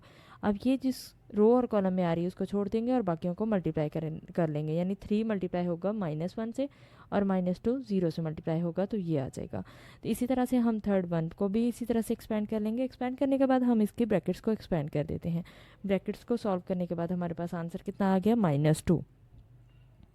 ए डिटर्मिनेंट हमारे पास आ गया। अब हम इसके एडजॉइंट के लिए, इसका मतलब है कि A determinant is not equal to 0 है, तो इसका इन्वर्स एग्जिस्ट करता है। हम इसके एडजॉइंट के लिए फिर हमें इसके कोफिशिएंट का मैट्रिक्स लेना पड़ेगा, कोफैक्टर्स का मैट्रिक्स लेना पड़ेगा। हम कोफैक्टर्स के मैट्रिक्स के लिए क्या करेंगे, हम इसके कोफैक्टर्स फाइंड करेंगे। सबसे पहले हम A11 का फॉर्मूला लगाएंगे, तो -1 की पावर 1 + 1 हो जाएगी। ये हम पीछे डिस्कस कर चुके हैं। और 1 + 1 का मतलब है कि फर्स्ट रो फर्स्ट कॉलम, जैसे ये रो है और ये कॉलम है, ये छोड़ देंगे, बाकी का डिटर्मिनेंट लिख लेंगे। और इसी तरह से हम इसका डिटर्मिनेंट सॉल्व कर लेंगे, तो हमारे पास A11 की वैल्यू आ गई 1। अब A12 के लिए हम फर्स्ट रो सेकंड कॉलम छोड़ेंगे, बाकी जो बचेगा उसको सॉल्व कर लेंगे। यहाँ पे -1 की पावर 3 हो जाएगी, 1 + 2 3 होगा, और जब भी ऑड पावर होगी आंसर -1 आएगा। और इनको सॉल्व करने के बाद हमारे पास आंसर कितना आ गया, 3। सेम हम A13 में फर्स्ट रो थर्ड कॉलम छोड़ देंगे और बाकी का डिटर्मिनेंट सॉल्व कर लेंगे। A21 के लिए सेकंड रो फर्स्ट कॉलम छोड़ेंगे, बाकी का डिटर्मिनेंट सॉल्व करेंगे, तो आंसर -1 मिलेगा। A22 के लिए हम सेकंड रो सेकंड कॉलम छोड़ेंगे और इसको सॉल्व करने के बाद हमारे पास आंसर कितना आएगा, -1। और A23 के लिए हम सेकंड रो थर्ड कॉलम को छोड़ देंगे, बाकी जो बचेगा वो लिख लेंगे और इसका डिटर्मिनेंट सॉल्व कर लेंगे। A31 के लिए हम थर्ड रो फर्स्ट कॉलम को छोड़ देंगे और बाकी का डिटर्मिनेंट सॉल्व करके हमारे पास आंसर A31 का कितना आएगा, 3। A32 के लिए हम थर्ड रो सेकंड कॉलम को छोड़ेंगे और A33 के लिए हम थर्ड रो थर्ड कॉलम को छोड़ देंगे, बाकी जो भी बचेगा उसका डिटर्मिनेंट सॉल्व कर लेंगे और इसका आंसर हमारे पास आ गया 7। हमारे पास इसके कोफैक्टर्स का मैट्रिक्स आ गया है। हमने कोफैक्टर्स का मैट्रिक्स का ट्रांसपोज लेना है एडजॉइंट के लिए, तो हम इसका ट्रांसपोज ले लेते हैं। ट्रांसपोज क्या होता है, हम फर्स्ट रो को फर्स्ट कॉलम बना देते हैं और सेकेंड रो को सेकेंड कॉलम, थर्ड रो को थर्ड कॉलम। तो ये हमारे पास ट्रांसपोज लेने का तरीका है। हमने ट्रांसपोज ले लिया। इसका ट्रांसपोज लेने के बाद हमें ए इनवर्स का फॉर्मूला पता है, हम इसमें इसकी वैल्यू लगा देंगे। ए डिटर्मिनेंट हमारे पास कितना आया था, -2, हमने वो लिख दिया और जॉइंट ए हमारे पास आ गया, हमने इसकी वैल्यू, ये वाली वैल्यू यहाँ पे लगा दी। अब हमारे पास ये -1/2 आ चुका है, 1/-2 और ये इन्वर्स आ गया। हम ये वैल्यूज़ इक्वेशन 1 में पुट कर देती हैं। तो इक्वेशन 1 में हमारे पास ये इन्वर्स था पहले, तो हमने ए इन्वर्स लिख दी, उसकी वैल्यू लिख दी और ये बी की वैल्यू आ गई। अब ये दो मैट्रिक्स आ गया है, इनको सॉल्व कर लेते हैं, इनको मल्टीप्लाई कर देते हैं। फर्स्ट रो फर्स्ट कॉलम से मल्टीप्लाई होगी, यहाँ पे ए की कॉलम है तो हर रो इससे मल्टीप्लाई हो जाएगी। 1 को हम -1 से मल्टीप्लाई करेंगे,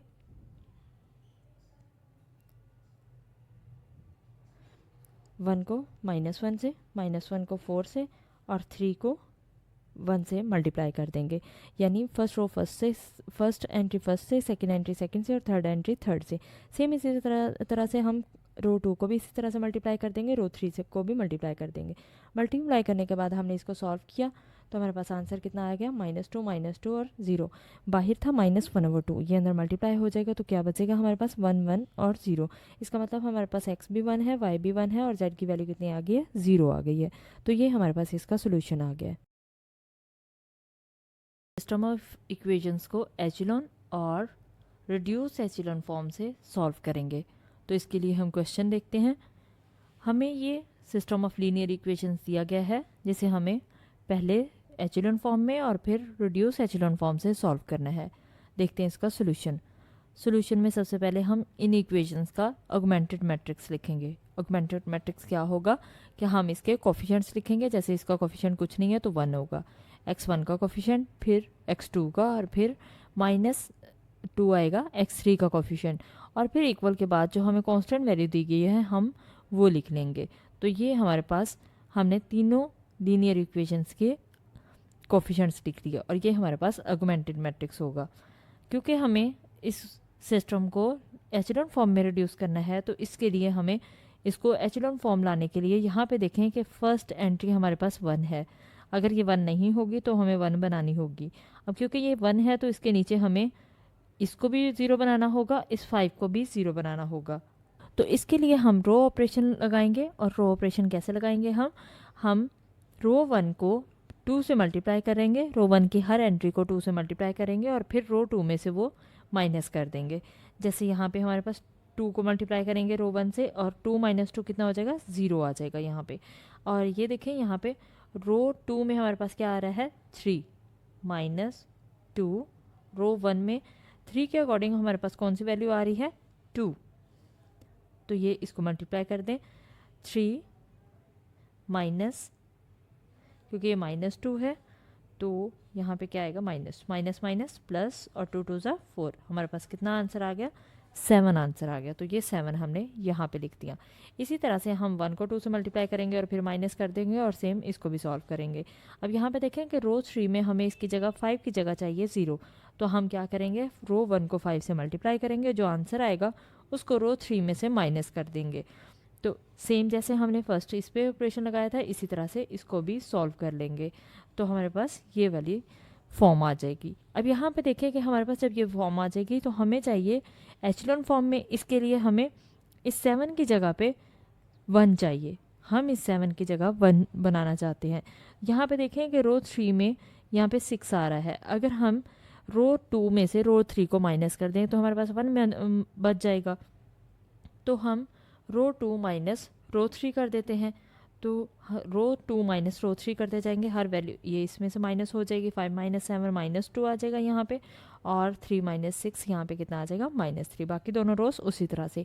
अब यहाँ पे देखेंगे, यहाँ पे हमारे पास 1 के नीचे क्या आ रहा है? 6। तो हम इसके नीचे ये वाला 6 जो है इसको 0 बनाएंगे। तो हम रो ऑपरेशन क्या लगाएंगे कि R2 को हम 6 से मल्टीप्लाई करें और फिर R3 में से माइनस कर दें, तो हमारे पास ये फॉर्म आ जाएगी। अब यहाँ पे देखें कि हमारे पास यहाँ पे 19 आ रहा है, हमें इसकी जगह 1 चाहिए। तो हम 1/18 से मल्टीप्लाई कर देंगे, 1/19 से मल्टीप्लाई करेंगे रो 3 को, हर वैल्यू को। तो यहाँ पे 1 आ जाएगा और जब इससे मल्टीप्लाई होगा 24/19 हो जाएगा। अब हमारे पास ये एचेलॉन फॉर्म में आ गया है। हम एचेलॉन फॉर्म से अब इसको इक्वेशन फॉर्म में चेंज करते हैं। तो इक्वेशन फॉर्म में हम चेंज कैसे करेंगे? हम इसको यहाँ पे लिखेंगे, क्योंकि ये x1 का कोफिशिएंट है, ये x2 का है, ये x3 का है, और इक्वल टू हम -1 लिखेंगे। तो हम लिखेंगे x1 - 2x2 - 2x3 is equal to -1। तो ये हमारे पास इसकी फर्स्ट फॉर्म आएगी। अब नेक्स्ट देखें, यहाँ पे ये x2 का कोफिशिएंट है, तो हम इसको भी लिख लेते हैं x2 - 2x3 is equal to -3। ये हमारे पास इक्वेशन 2 आ जाएगी। अब नेक्स्ट में हम देखते हैं इसकी थर्ड फॉर्म। हमारे पास थर्ड इक्वेशन क्या बनेगी? x3 is equal to 24/19। यहाँ से x3 की वैल्यू हमें मिल चुकी है, क्योंकि इसमें कोई और वेरिएबल इन्वॉल्व नहीं है। तो हम ये x3 की वैल्यू यहाँ पे 2 में पुट कर देते हैं। इक्वेशन 2 में जहाँ x3 आ रहा है वहाँ इसकी वैल्यू लगा देंगे, और क्योंकि ये माइनस है तो दूसरी साइड पे जाके पॉजिटिव हो जाएगा। हम इसको एलसीएम की मदद से सॉल्व करके हमारे पास x2 की वैल्यू कितनी आ जाएगी? -9/19। अभी हमारे पास x2 की भी वैल्यू आ गई, x3 की भी वैल्यू आ गई। ये दोनों वैल्यूज हम इक्वेशन 1 में पुट कर देंगे। इक्वेशन 1 में हम पुट करेंगे, इक्वेशन 1 को हम सॉल्व कर लेंगे कि ये पॉजिटिव हैं तो दूसरी साइड पे जो पॉजिटिव होगा नेगेटिव हो जाएगा दूसरी साइड पे जाके, और नेगेटिव पॉजिटिव हो जाएगा। और हम इसको एलसीएम लेने के बाद सॉल्व कर लेंगे। एलसीएम लिया तो हमारे पास x1 की वैल्यू कितनी आ गई? 11/19। हमारे पास x1 की भी वैल्यू आ गई, x2 की भी और x3 की भी। ये एचेलॉन फॉर्म से हमने इसको सॉल्व कर दिया। अब हम इसको रिड्यूस एचेलॉन फॉर्म से डिस्कस करते हैं। रिड्यूस एचेलॉन फॉर्म से के लिए जहाँ तक हमने एचेलॉन फॉर्म के तक सॉल्व किया था, अब यहीं से हम आगे इसको रिड्यूस एचेलॉन फॉर्म में चेंज करते हैं। तो यहाँ पे देखें कि यहाँ पे 1 आ रहा है और 1 के ऊपर हमें 0 चाहिए, तो इस -2 को हम 0 बनाएंगे। इसके लिए ऑपरेशन हम अप्लाई करेंगे कि रो 2 को हम 2 से मल्टीप्लाई कर देंगे और फिर जो आंसर आएगा उसमें रो 1 प्लस कर देंगे। तो हम हर एंट्री के साथ इसी तरह से करेंगे। तो हम इसको मल्टीप्लाई करने के बाद हमारे पास ये आंसर आ जाएगा। अब यहाँ तक देखें कि हमारे पास तीनों ही, यहाँ पे 1 आ रहा है, यहाँ भी 1 आ रहा है डायगोनल में, और यहाँ भी 1 आ रहा है। तो ये हमारे पास रिड्यूस एचेलॉन फॉर्म में कन्वर्ट हो गया है। हम इसको क्या करेंगे? रिड्यूस एचेलॉन फॉर्म यही होती है कि यहाँ पे अगर कोई 0 नहीं है, ये हमारे पास लीडिंग कोफिशिएंट है, और यहाँ पे देखें लीडिंग एंट्री है ये, और इसमें कोई 0 नहीं है लीडिंग एंट्री से पहले। ये हमारे पास सेकंड रो में ये लीडिंग एंट्री है 1। इससे पहले हमारे पास अगर यहाँ कुछ नहीं ज़ीरो तो यहाँ पे 1 या 2 ज़ीरो होने चाहिए, यानी इससे ज़्यादा होने चाहिए। तो यहाँ पे 1 ज़ीरो है, यहाँ पे कोई ज़ीरो नहीं है, यहाँ पे 1 ज़ीरो है। अब नेक्स्ट रो में 2 ज़ीरो होने चाहिए, 2 से ज़्यादा होने चाहिए। तो यहाँ पे चेक करें, यहाँ पे लीडिंग एंट्री से पहले 2 ज़ीरो है। इसका मतलब ये क्या है, ये रिड्यूस एचेलॉन फॉर्म में चेंज हो गया। इसमें ऊपर भी देखें कि ऊपर 1 लीडिंग है, जो हमारे पास एंट्री आ रही है नॉन ज़ीरो, उसके ऊपर भी ज़ीरो है, नीचे भी ज़ीरो है। यहाँ पे देखें नॉन ज़ीरो एंट्री के ऊपर भी ज़ीरोज़ हैं। तो इसने रिड्यूस एचेलॉन की कंडीशंस को सेटिस्फाई कर दिया है। इसलिए अब हमारे पास x1 की वैल्यू कौन सी आ गई, x1 की वैल्यू आ गई 11/19। x2 की वैल्यू हमारे पास क्या आ गई, -9/19, और ये हमारे पास x3 की वैल्यू है। तो हमारे पास ये तीनों हमने सॉल्व कर दिए, तीनों की वैल्यू फाइंड कर ली है। यही हमारे पास सोल्यूशन है इसका। इस लेक्चर में हम solution of system of homogeneous linear equations को डिस्कस करेंगे। तो इसके लिए क्वेश्चन देखते हैं। ये क्वेश्चन हमें दिया गया है। इस क्वेश्चन में हमें कुछ सिस्टम ऑफ लीनियर इक्वेशंस दी गई हैं और इसका सोल्यूशन देखते हैं। सोल्यूशन में सबसे पहले हम ये इक्वेशंस लिख लेंगे और इनको नाम दे देंगे इक्वेशन 1, 2 और 3 का। अब इसको सॉल्व करने के लिए सबसे पहले हमें इसका कोफिशिएंट का मैट्रिक्स चाहिए, तो हम उसे नाम दे देंगे ए का और इसके कोफिशिएंट का मैट्रिक्स लिख लेंगे। यानी एक्स का कोफिशिएंट यहाँ पे 1 है, क्योंकि कोई कोफिशिएंट नहीं है तो 1 होगा, 1, वाई का 2 और जेड का -2। इसी तरह से हम इक्वेशन 2 और 3 के भी कोफिशिएंट्स का मैट्रिक्स लिख लेंगे। हमने ये मैट्रिक्स लिख लिया। अब हमें इसका डिटर्मिनेंट चाहिए, तो सबसे पहले हम इसका डिटर्मिनेंट ले लेते हैं। डिटर्मिनेंट को एक्सपेंड करेंगे, यानी फर्स्ट एंट्री पिक करेंगे और ये फर्स्ट एंट्री जिस रो में आ रही है और जिस कॉलम में आ रही है उसको छोड़ देंगे, बाकी का डिटर्मिनेंट ले लेंगे। यानी 8 को 1 से मल्टीप्लाई करेंगे और 5 को 4 से, और फॉर्मूला के अकॉर्डिंग दरमियान में माइनस साइन यूज़ करेंगे। इसी तरह से जब हम सेकेंड एंट्री पिक करेंगे तो सेकेंड एंट्री के लिए हम क्या करेंगे, हमेशा इवन एंट्रीज के लिए माइनस यूज़ करते हैं। यहाँ पे -2 आ जाएगा। अब ये जिस रो में आ रहा है उस रो को छोड़ देंगे और जिस कॉलम में आ रहा है उस कॉलम को छोड़ देंगे, बाकी को मल्टीप्लाई करेंगे। जैसे 2 8 से मल्टीप्लाई होगा और 5 से मल्टीप्लाई हो जाएगा, तो -25 आ जाएगा। इसी तरह से हम -2 के साथ भी सॉल्व कर लेंगे इसको। नेक्स्ट हम देखते हैं कि हमें इसको सॉल्व करना है ब्रैकेट्स को। हमने ब्रैकेट्स को सॉल्व किया, हमारे पास आंसर कितना आ गया, 0। जैसे कि ए डिटर्मिनेंट 0 आ गया है तो इसका मतलब इसका सोल्यूशन ट्रिवियल नहीं है, यानी इसका सोल्यूशन 0 0 0 नहीं है, बल्कि इसका नॉन ट्रिवियल सोल्यूशन है।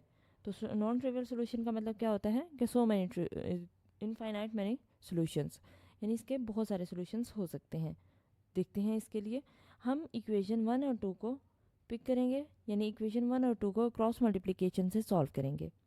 तो इसके लिए हम क्या करेंगे, दोनों इक्वेशंस को हमने लिख लिया। याद रखें कि इसके लिए हम कैसे इसको करते हैं कि अगर आपने x को लिखना है तो x के लिए यहाँ पे देखें, मैं यहाँ पे सॉल्व करती हूँ इक्वेशन 1 और 2 कि ये x की वैल्यूज़ हैं, x की वैल्यूज़ छोड़ देते हैं, y की वैल्यूज़ z से मल्टीप्लाई हो जाती हैं z वाली से, और ये y की वैल्यू इस z वाली से मल्टीप्लाई हो जाती है और दरमियान में माइनस साइन यूज़ होता है। यानी ये इस तरह से होगी 1 2 -2 है अगर, और 2 1 5 है, तो x के लिए हम इन दोनों को छोड़ देंगे, इसको इससे मल्टीप्लाई करेंगे, इसको इससे मल्टीप्लाई करेंगे और दरमियान में साइन माइनस यूज़ करेंगे। इसी तरह से y के लिए हम क्या करेंगे, y के लिए हम x को छोड़ देंगे, यानी y के लिए हम y की वैल्यूज़ छोड़ देंगे, इनको छोड़ देंगे और इसको इससे मल्टीप्लाई करेंगे और इसको इससे मल्टीप्लाई कर देंगे, तो हमारे पास ये वैल्यूज़ आ जाएंगी। सेम इसी तरह से हम z के लिए भी यूज़ करेंगे। तो हम z के लिए क्या करेंगे, हम z की वैल्यूज़ छोड़ देंगे, बाकी x और y की वैल्यूज़ को मल्टीप्लाई कर देंगे, तो हमारे पास ये आ जाएगा। इसको सॉल्व कर लेते हैं। सॉल्व करने के बाद यहाँ पे देखें हम इसको, क्योंकि इसके डिनोमिनेटर जो है वो 3 का मल्टीपल है, ये 9 12 और 3 जो है वो 3 का मल्टीपल है, इसलिए हम इसने यहाँ पे हम -3 से मल्टीप्लाई कर रहे हैं, क्योंकि माइनस वैल्यू चेंज हो जाएगी। यहाँ पे हमारे पास प्लस आ जाएगा, ये माइनस था तो क्या आ जाएगा, यहाँ पे माइनस आ जाएगा। ये दोनों वैल्यूज हमारे पास माइनस में थी तो ये पॉजिटिव हो गई, और ये हमारे पास पॉजिटिव थी 12 वाली वैल्यू, तो ये नेगेटिव आ गया। अब हम इसको किसी वैल्यू t के इक्वल पुट कर लेते हैं। ये हमारे पास कोई नंबर t है, और t कहाँ से हमने लिया, रियल नंबर से लिया है, यानी कोई ना कोई नंबर तो ये होगा ना, तो इसलिए हर वैल्यू को हम t के इक्वल लेट कर लेंगे। हमने t के इक्वल रख लिया हर वैल्यू को, और अगर 4 इधर डिवाइड हो रहा है तो उस साइड पे जाके क्या हो जाएगा, मल्टीप्लाई हो जाएगा। इसी तरह से 3 डिनोमिनेटर में उस साइड पे जाके मल्टीप्लाई हो जाएगा, और 1 से कोई फ़र्क नहीं पड़ता, z=2 इसका सोल्यूशन आ गया ये।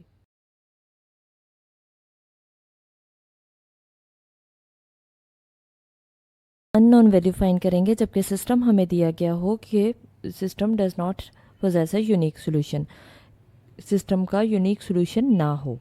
तो देखते हैं इसके लिए क्वेश्चन हमें दिया गया और इसमें कहा कि सबसे पहले लैम्डा की वैल्यूज फाइंड करें, और लैम्डा की वैल्यू हम फाइंड करने के लिए इसको करने के बाद इसको सिस्टम ऑफ लीनियर इक्वेशंस में पुट करने के बाद इसकी वैल्यूज भी फाइंड करेंगे, यानी सिस्टम ऑफ लीनियर इक्वेशंस को सॉल्व भी करेंगे। तो देखते हैं इसका सोल्यूशन के लिए सबसे पहले हम ए लिख लेंगे। ए को लेट कर लिया हमने, यानी कोफिशिएंट का मैट्रिक्स। सबसे पहले हम कोफिशिएंट का मैट्रिक्स लिखेंगे। x1 का कोफिशिएंट कुछ नहीं है, 1 होगा, x2 का 4 है और x3 का लैम्डा है। इसी तरह से हम बाकी भी कोफिशिएंट्स लिख लेंगे। अब हमें दिया गया कि system does not possess a unique solution, यानी सिस्टम का यूनिक सोल्यूशन नहीं है, तो बाय कंडीशन फिर हमारे पास ए डिटर्मिनेंट क्या होगा, 0 के इक्वल होगा। अब ए डिटर्मिनेंट ले लेते हैं 0 के इक्वल, यानी ये इस पे डिटर्मिनेंट अप्लाई करेंगे और ये किसके इक्वल है, 0 के इक्वल है। इसमें हम डिटर्मिनेंट को एक्सपेंड कर देते हैं, रो 1 को। कैसे करेंगे, हम फर्स्ट एंट्री को पिक करेंगे, फर्स्ट एंट्री जिस रो में आ रही है, जिस कॉलम में आ रही है उसको छोड़ देंगे, बाकी का डिटर्मिनेंट ले लेंगे। सेम इसी तरह से नेगेटिव साइन यूज़ करेंगे सेकेंड एंट्री के लिए, और सेकेंड एंट्री को जब हम पिक करेंगे तो जिस रो में आ रही है उस रो को और इस कॉलम को छोड़ देंगे, बाकी का डिटर्मिनेंट ले लेंगे। और सेम हम लैम्डा जब पिक करेंगे तो हम लास्ट कॉलम यानी थर्ड कॉलम और फर्स्ट रो छोड़ देंगे, बाकी का डिटर्मिनेंट ले लेंगे। डिटर्मिनेंट को हम एक्सपेंड कर देते हैं, यानी इसको इससे मल्टीप्लाई और इसको इससे, तो सबको मल्टीप्लाई करने के बाद हमारे पास लैम्डा की वैल्यू कितनी आ जाएगी, 6 आ जाएगी। अब लैम्डा की वैल्यू ये हम सिस्टम ऑफ लीनियर इक्वेशंस में इसकी जगह पुट कर देंगे। तो हमने इसकी जगह लैम्डा की वैल्यू पुट कर दी, यहाँ पे जस्ट लैम्डा था तो इसकी जगह 6 आ गया। अब हम इसको एचेलॉन फॉर्म से सॉल्व कर लेते हैं। तो एचेलॉन फॉर्म के लिए सबसे पहले हमने ऑगमेंटेड मैट्रिक्स लिखा, यानी कोफिशिएंट के मैट्रिक्स के साथ हमारे पास इक्वल के बाद जो वैल्यूज आ रही हैं वो भी हमें लिखना होती हैं। तो हमने ऑगमेंटेड मैट्रिक्स लिख लिया, इसको हम एचेलॉन फॉर्म में रिड्यूस करेंगे। एचेलॉन फॉर्म के लिए हम रो ऑपरेशन अप्लाई करेंगे, यानी ये यहाँ पे हमारे पास फर्स्ट एंट्री 1 है और इसके नीचे हमें यहाँ पे 2 और 3 की जगह 0 चाहिए। तो हम इस पर क्या ऑपरेशन अप्लाई करेंगे, R2 - 2 R1, यानी रो 1 को हम 2 से मल्टीप्लाई करेंगे हर वैल्यू को, और रो 2 में से ये माइनस कर देंगे, तो हमारे पास ये वाली इक्वेशन लाइन आ जाएगी, ये वाली एंट्रीज आ जाएंगी। इसी तरह से हम रो 3 पे भी अप्लाई करेंगे रो ऑपरेशन, और हम क्या करेंगे, हम रो 1 को, ये माइनस साइन है यहाँ पे, रो 1 को हम मल्टीप्लाई करेंगे 3 से और फिर रो 3 में से हर वैल्यू माइनस कर देंगे, तो हमारे पास ये वाली रो आ जाएगी। अब हमें इस -7 की जगह 1 चाहिए, तो हम क्या करेंगे, हम -1/7 से मल्टीप्लाई कर देंगे रो 2 को। हमने हर वैल्यू से मल्टीप्लाई कर दिया तो हमारे पास ये वाली रो आ जाएगी। यहाँ पे क्योंकि -14 था, जब ये डिवाइड में आ जाएगा, डिनोमिनेटर में -7 आएगा, तो ये कटिंग होने के बाद क्या आ जाएगा, 2 आ जाएगा। सेम इसी तरह से नेक्स्ट वैल्यू भी आ जाएगी, और बाकी दोनों रोज हमने उसी तरह से लिख ली। अब हमें इस 1 के नीचे यहाँ पे -10 की जगह 0 चाहिए, तो इसका मतलब हम रो 2 को मल्टीप्लाई करें 10 से और फिर रो 3 और रो 2 को प्लस कर दें मल्टीप्लाई करने के बाद। तो हमने इसको ऐड किया तो ये सारी एंट्रीज हमारे पास क्या हो गई, 0 हो गई। अब इसमें हम इक्वेशन फॉर्म में लिखते हैं। इक्वेशन फॉर्म के लिए हम कैसे लिखेंगे इसको, ये हमारे पास x1 का कोफिशिएंट है, ये x2 का है, ये x3 का है, और इक्वल टू क्या आ जाएगा, 2 आ जाएगा। हमने इसे इक्वेशन 1 का नाम दे दिया, और ये हमारे पास क्योंकि x1 का 0 है, ये x2, ये x3 का, और ये इक्वल टू -1 आ जाएगा यहाँ पे। अब क्योंकि हमारे पास x3 नहीं है तो हम लेट कर लेंगे कि x3 = t है, और t कोई भी रियल नंबर्स के सेट में से हमने वैल्यू ले ली। अब x3 की वैल्यू हमारे पास आ गई है t, हम ये वैल्यू x2 में पुट करेंगे तो यहाँ पे x3 की जगह क्या आ जाएगा, t आ जाएगा, तो ये हमारे पास 2t आ जाएगा। ये पॉजिटिव है, उस साइड पे जाके नेगेटिव हो गया, x2 की वैल्यू हमारे पास ये आ गई। अब हम ये x3 की और x2 की वैल्यू पुट करेंगे इक्वेशन 1 में। इक्वेशन 1 में पुट करने के बाद हमारे पास x1 की वैल्यू कितनी आ जाएगी, इसको सॉल्व कर लेंगे। सॉल्व करके हमारे पास x1 की वैल्यू आ गई x6 + 2t, तो ये हमारे पास सिस्टम ऑफ लीनियर इक्वेशंस का सोल्यूशन आ गया है।